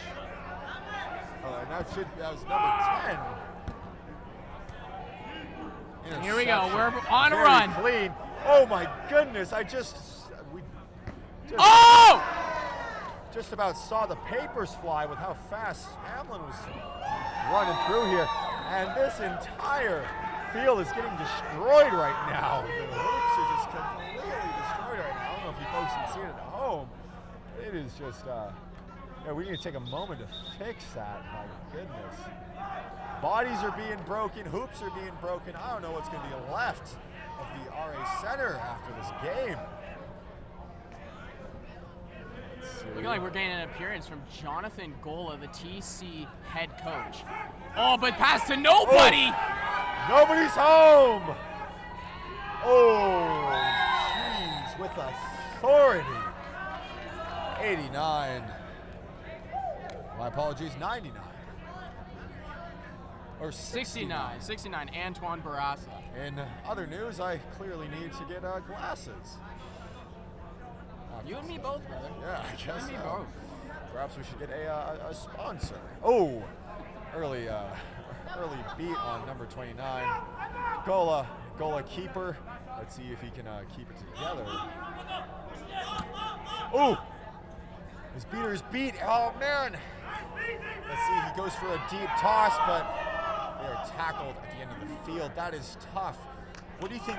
I almost feel like John should have drove, because I feel like the Flamingo beater was kind of fumbling. What do you think? I don't know. It's really hard to say. He didn't really have many options there, and you know, especially Jonathan Gola with his injury history. I'm like, it's day one. You might have to cut your losses and then try to think about day two when we get into semifinals and finals. That might be a thought into it as well. But there was another loaded beater at the hoop, so it's really hard to say. Gola repossesses the ball. Just bringing it up. Chris Rothery is going. Let's see. No. What's very interesting is that Clippers are like, basically all their players are utility. Like we're seeing, like number 27 was a chaser all day. Had an amazing game today. Oh wow, there we go. And a vintage maneuver by John Gola, putting the goal in Gola, it appears. Great move. It's like he takes 2 strides and he's halfway across. That's that's basically what he's doing out here. As number 31 Peach is bringing it back. He's bringing it from behind, passes it to Crow.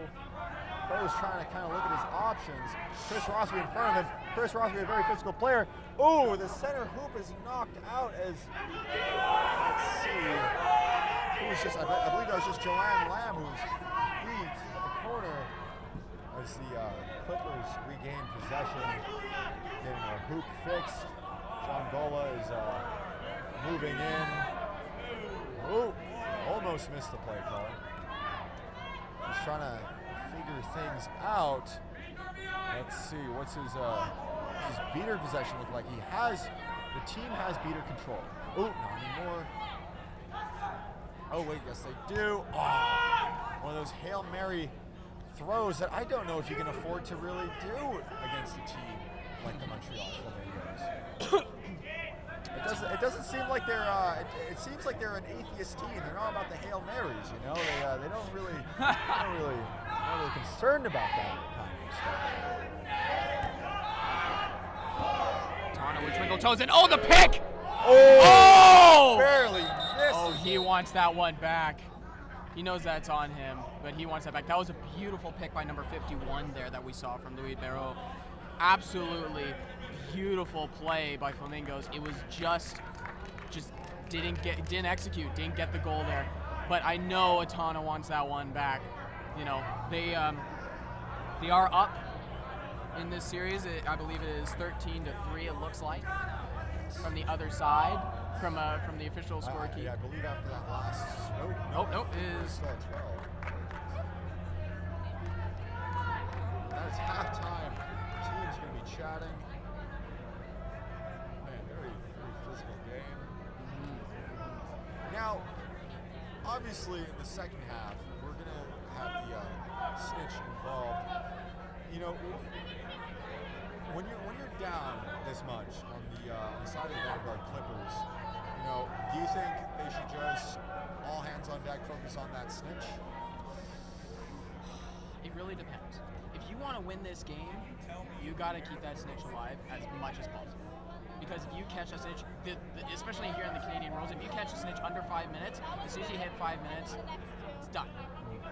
So it depends. Do you want to win this game and come back if you think that you got it, which it is less than 100 points differential, then maybe you hold off and you catch it off when you're close enough. Right. But if you want to cut your losses and just get out of here, then you can catch. You know, especially in this tournament, tiebreakers here are done by point differential and not by snitch grabs. So at that point, you're not really looking for snitch grabs. You're looking to run up the points, right? So Flamingos here, they want to run up the points. You know, they want to get up to that 120 cap, because it doesn't matter if you score 200 goals above. All that matters to the point differential is 120 points. So they want to get to that 120 point and catch. Now the snitch catch does not count to that point total, if I am mistaken. But as far as I know, it is only quaffle point differential that matters in the division. So we need to see if Flamingos, because they've been running hot today, they want to go for that first-ranked position. They want to get to that 120 goal differential, because then they might be able to take the number one. Now, just to clarify, the Montreal Flamingos are coming in here as the defending champions of last year. Is that correct? That is correct. That is correct. I did face them in the gold medal match, and they were very well fought. They played very well. We have a couple different faces, so we're not seeing Michael Wanless, which is a huge shift, you know. Michael Wanless, a fantastic Team Canada player. Shout out to you, Wanless, if you're watching. To all of our 24 live viewers, thank you for joining us. But Wanless isn't here, but we do see Amelin here, which is a huge physical presence, as we've seen, and just makes all the other players around him that much better. We'll see what the thought is going into this. So it looks like Wallace is not going for the snitch at this point. So they are trying to maybe close up that point differential gap. Now, do we know anything about the snitch player in question? Is he going to make this easy? So Corey here, like, he has not been easy to catch as he looks over at us. Hearing aids turned up. Ah, yeah. So he likes to make jokes about his age, as you know, he was born, you know, during World War II. You know, so oh, World War I. Sorry, I am mistaken. You know, I did play with Corey in Team Canada as beater. You know, Corey's an absolute lovely. We were actually roommates. It was a lovely time. And they were roommates. I didn't store it that loudly. All right. So Corey has been an absolute fantastic snitch here for Canada. Absolutely worthy for this type of game. Corey is now a full-time snitch now. I see. Is not playing for any teams here this weekend, so he is up and ready to go here. Also, Corey is player. in the house now. Mm-hmm. Corey's in the house. He's in the house. He's ready. He has a soccer playing background, so we should see lots of endurance. I see. Oh, maybe some kicking. So maybe some kicking. Maybe a little bit. He's not ruling it out. Not ruling it out. We love communicating here with our snitches. Yeah. Absolutely lovely to see Corey here. Always coming out and supporting. Ah. Love you, my man. Very excited to see as we get underway, trying to see who our snitches are. Looking like number 42 for Vanguard. Let's see. I think I left my binoculars at home. Hard to.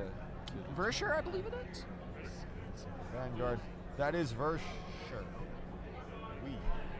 I cannot make out who the Flamingo Seeker is, but again, with the type of line that we have out, we got Norbert, we got Swift, we got 61, still big bodies on the line, and Juliet, shout out to Juliet, absolutely phenomenal player, lots of guys. We get underway! Oof. Flamingos take the ball. Oh, good solid pass. Oh, but it's blocked by Max Schmidt. Austin Wallace bringing it back. He's trying to slow it down. Interesting methodology here. Let's see, we have Graham Verscher having his eyes on Corey as Corey is dancing around him, definitely using those quick soccer-like techniques. Got back to turnover. Is blasting his way. Oh! The defense can't do anything with Swift. He's going to shake it off right now. A lot of bad blood here. He's not going to let anybody stop him, not in their wildest dreams. Oh, a double beat on the center field. Let's see, Reed. Oh, Reed not on the list. Or wait, oh, interesting. Number 20, Felipe Augusto Oliveira. That's what we need to see. That's what we needed to see all game long, is that ball movement and being able to shift the Flamingos defense, because they got all condensed, nobody had their hand up, and Wallace was able to put it through that top two. That's what we need. We need that quick ball movement that we haven't been able to see all game. Let's see, we have our two seekers on Corey. Ooh, Corey's just having a little bit of fun with him. Let's see here, a toss. Oh, and it just barely goes short. A little bit of wrestling at the center hoop. A little bit more pep in his step. Austin looks like he's looking for a drive, and he passes it. Oh, what a dunk! Wei Shen-Tan, number 63. Ooh, we're getting some loud voices. Referee has blown his whistle.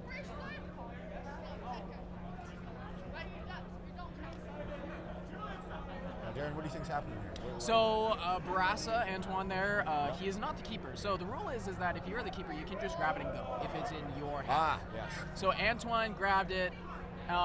He's usually a keeper, so just got a little confused with the headband. You know, you can't see it yourself. So just grabbed it and ran, but just needed to get to the keeper first.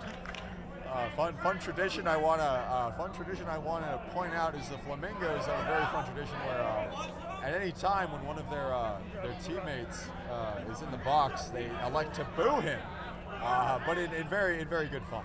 Very good fun. Very much enjoyed. Again, now we're seeing the slow ball. Still a 2-2 defense. Wallace Oh. gets it. Wow, what a good shot. That's what we want to see from Wallace.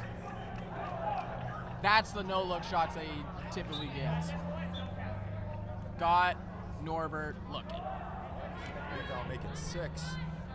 Vanguard Clippers doing a very good job cutting that, slowly but surely cutting that lead down. I think that's 3 unanswered goals. 3 or 4 unanswered goals. That is 3. That is 3. If they can keep up that pace, they'll be in a pretty good position. 2 minutes remaining for the 5-minute snitch period. We'll see. Corey having a little bit of fun here. Leading game. Let's see. We have a number 69 McLovin trying his best. Antoine on an island by himself. Can he finish it? Yes, he can. 1v4 does not matter. Goldilocks over here. First one was too small. First one was too big, but the third one was just right. Trying all 3 hoops, bringing them up to 13. Quite literally, just totaled that side as another whistle on the play here. What seems to be going on here? This is not surprising to hear a lot of whistles in such a physical game, but what does it appear to be now? There might be a high contact. I'm not sure, but I think our heirs are just talking, looking like nothing's going on. So no. Oh, yep. No call on the play. Goal is good.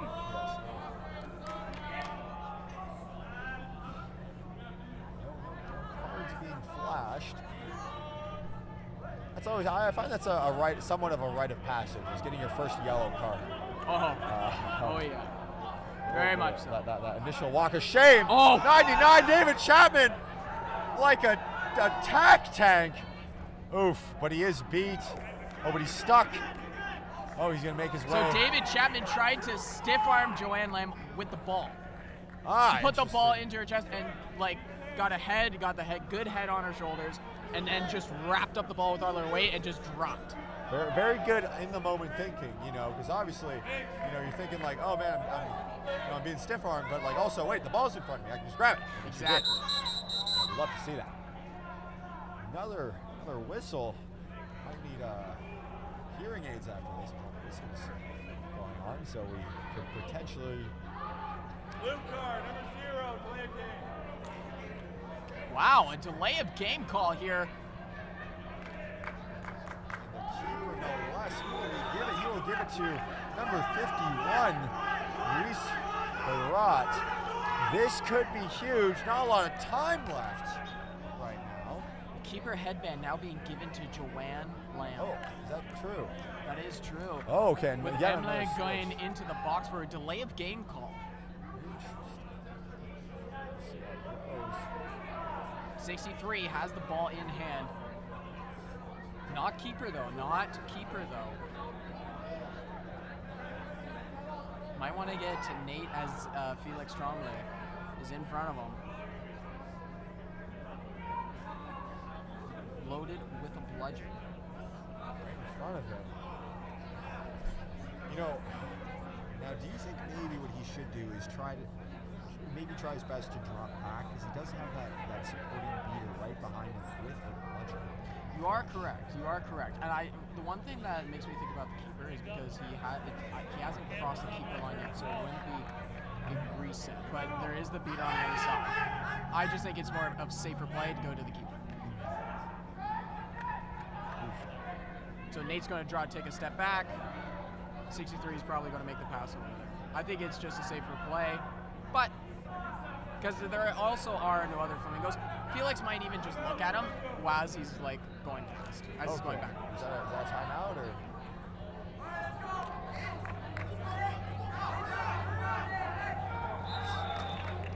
Or is that it?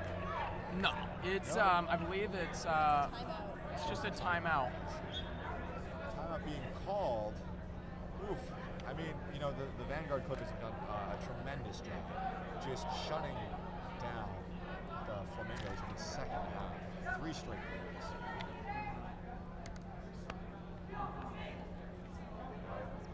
You know, because the thing is that you know, even if they don't necessarily come out with the win, it is really important for them to, you know, to come out making sure that they maintain a certain level of play throughout the entire game. It's very easy to look at a scoreboard and think, okay, I'm going to take my foot off the gas here. But I think genuinely you lose a lot of experience if you do that. Yeah, definitely agree. You need to be, and you know what? You want to try some things against like some really high-level opponents. You want to see what works, especially in these games. You know, your seeding might be like, it depends. You have to look at your seedings in terms of like, or do you have an opportunity to get into a first or second place spot? You know, like what matchups, you know, on day 2 when we get into bracket play do you prefer? So if this game it really means something, especially in the points differential, and you need a certain points differential, like point ahead, like you need, maybe they win by 50 points, but it still gives you like the 4th or 3rd seed, that's what you want to hit, right?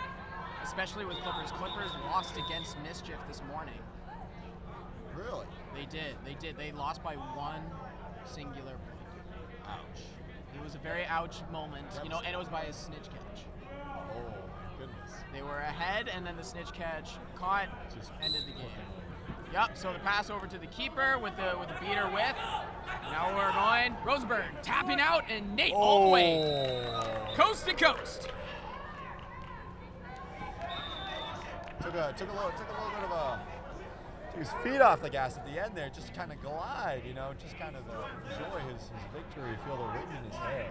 So we have 27 people here. Just a quick shout out. We have an Alex meetup tomorrow, you know, at 9:50, I believe it is. We have an Alex meetup. As we get another goal here for number 42. Gagnon, grabbing another goal there. That Gagnon style working very well here in this game. I believe that's his second of the match. We'll have to recheck the scorecard later, but let's see. Nathan en route, back en route. And, turnover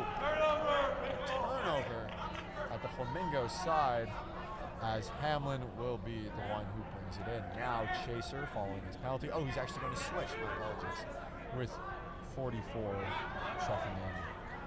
Or 14, my apologies. Final seconds.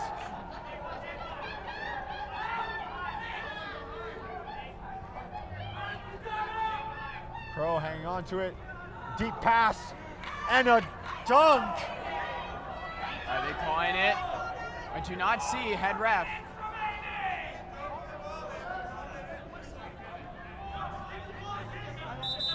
Oh, we're getting ARs coming around to see what happened. See if it was a beat before, or if he got the ball, or if he blocked it with the quaffle. We will have to see, because there was solid contact, so it hit something. Either his body or the ball. So there was contact, and it was solid. When it's solid like that, and the ball and the bludgeon just kind of drops straight to the ground, that sometimes can be a block. Right. You know, but, you know, sometimes your body can absorb it. and so if it drops down as a dead bludger, it might be a beat, you know? So like, I don't know. I didn't get a good see at how the ball bounced, so I'm not going to make any assumptions here. But it did hit him square on, and you could hear it, even here from the announcement booth. Audible tang. So we're just going to see if that goal counted. I did not get to hear from the HR. I don't think it will. I do see, I believe I still see a 13. We'll see.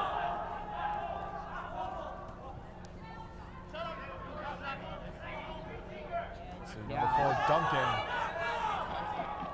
Duncan go for the dunk, passes to Schmidt, right into a beater. Not sure if that was the greatest pass in the world. That beater came out of nowhere. That is true. For the beat there at the back. Oh, excellently blocked and excellently beaten.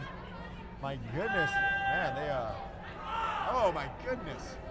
Some very tremendous defensive play by the Vanguard Clippers right now. They're definitely putting the guard in Vanguard right now, living up to their name. 3 minutes remain here. Snitch has not been caught yet. Corey's having a lovely time out there. Ha. He's just getting his cardio in. He's just running around.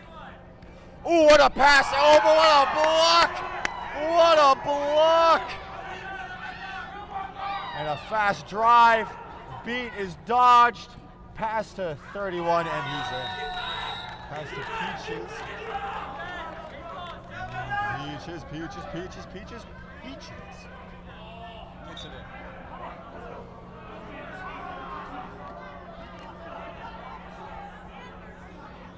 It appears that princess is certainly not in another castle. Rothery bringing it forward. He's looking at his options. One beater on the right of him. Oof! Unfortunately, his intended pass to Tan 63 was indeed blocked, intercepted. Unfortunately. 99. Delarnu in a vicious battle right now. John Gola back in. Gonna see if he can pull off some of that Gola magic. Oh, Chris Rothery almost makes it. Unfortunately, he drops it. Crow with the ball in his hand. Gola trying to, Gola sacrificing it at all. Oh! Great beat there, number 2. Tremendous beat at the foot. Gola finding his footing.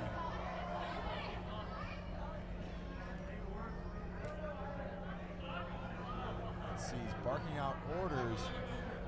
Rothery keeping an eye deep left. We also have a beater deep left. He's gonna come out from behind and ooh, it might be a delay of game. Because he's not passing the ball, he's not proceeding the ball forward. Oh. He's not proceeding the ball, he's not passing it around, he's not making anything happen, he's just standing there. It's rather brutal. These delay of game cards, they're very rarely given out, but our head ref is very competent. He's a very good ref. Comes out just to ref, actually. So fantastic. Absolutely love his reffing style. Very, very good ref, but very confident. It takes a very confident ref to make a delay of game call.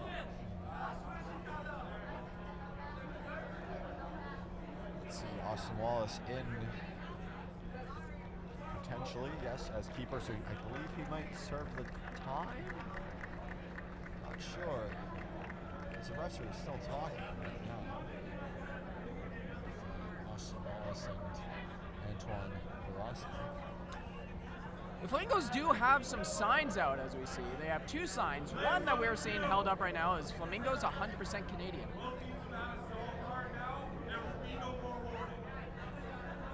No more warnings from our HR. No more warnings. Now, what does that mean? What does that mean? Delay of game. So typically, if you are not moving the ball forward, and you're just basically you're not moving the ball, you're not trying to score or anything, typically the HR will say, your warning for delay of game. Move the ball, proceed the ball, something along those lines. If you do not, get a card. Nice. So he is saying there's no more warnings. So that is warning everybody.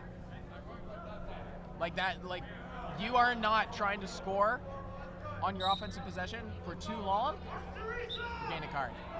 Again, it's a blue card. Ooh, so 30 seconds in the box. That's another for the Flamingos. Number 14, I believe, Juliette Gouillard, or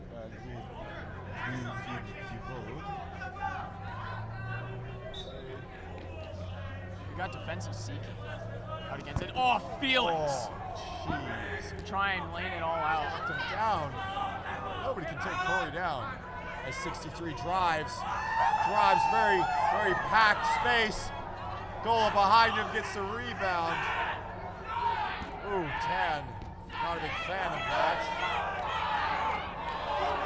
3, 2, 1.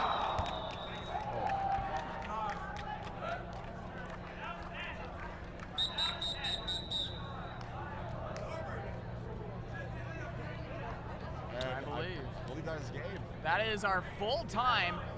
So Corey lives. The snitch wins. Oh, 0-4. No catches today. A little souvenir for later, perhaps.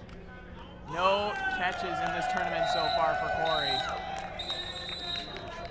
That finishes us here for the game. I believe that comes up to 16 for Flamingos to 7 for our final score. Any final comments for you? I think that was a tremendous game. I think it's always an honor and a privilege to see two really experienced teams just, try out and, adapt to different playing styles. Obviously, having met, it's very interesting because I've met several players on Vanguard Clippers before in training exercises, and I played with the Flamingos today, and I definitely saw a fountain of experience between these two teams. Lots of knowledge and very physical. You can also see that there's a lot of confidence in a player's game, and you see just how physical they're allowing themselves to get. And I love seeing that fire and that passion on the field. 100%. It's from both teams. Both teams have confidence. Flamingos, they're just a very, very well-rounded team. Bring the physicality. Clippers made a really good showing. They had a good run, at the beginning of snitch period. True. Yes. They did. They were climbing back. They had like 4 unanswered goals, but Flamingos just ended up bringing it out for it. And we get some fun-spirited high fivers. Up downs. Ups and downs. Love it. So that does it us for here for today, and I believe that is the final game of the day. Finishing up. Oh, actually, Mischief and UofT are going underway, but I believe that finishes up here on pitch number 1.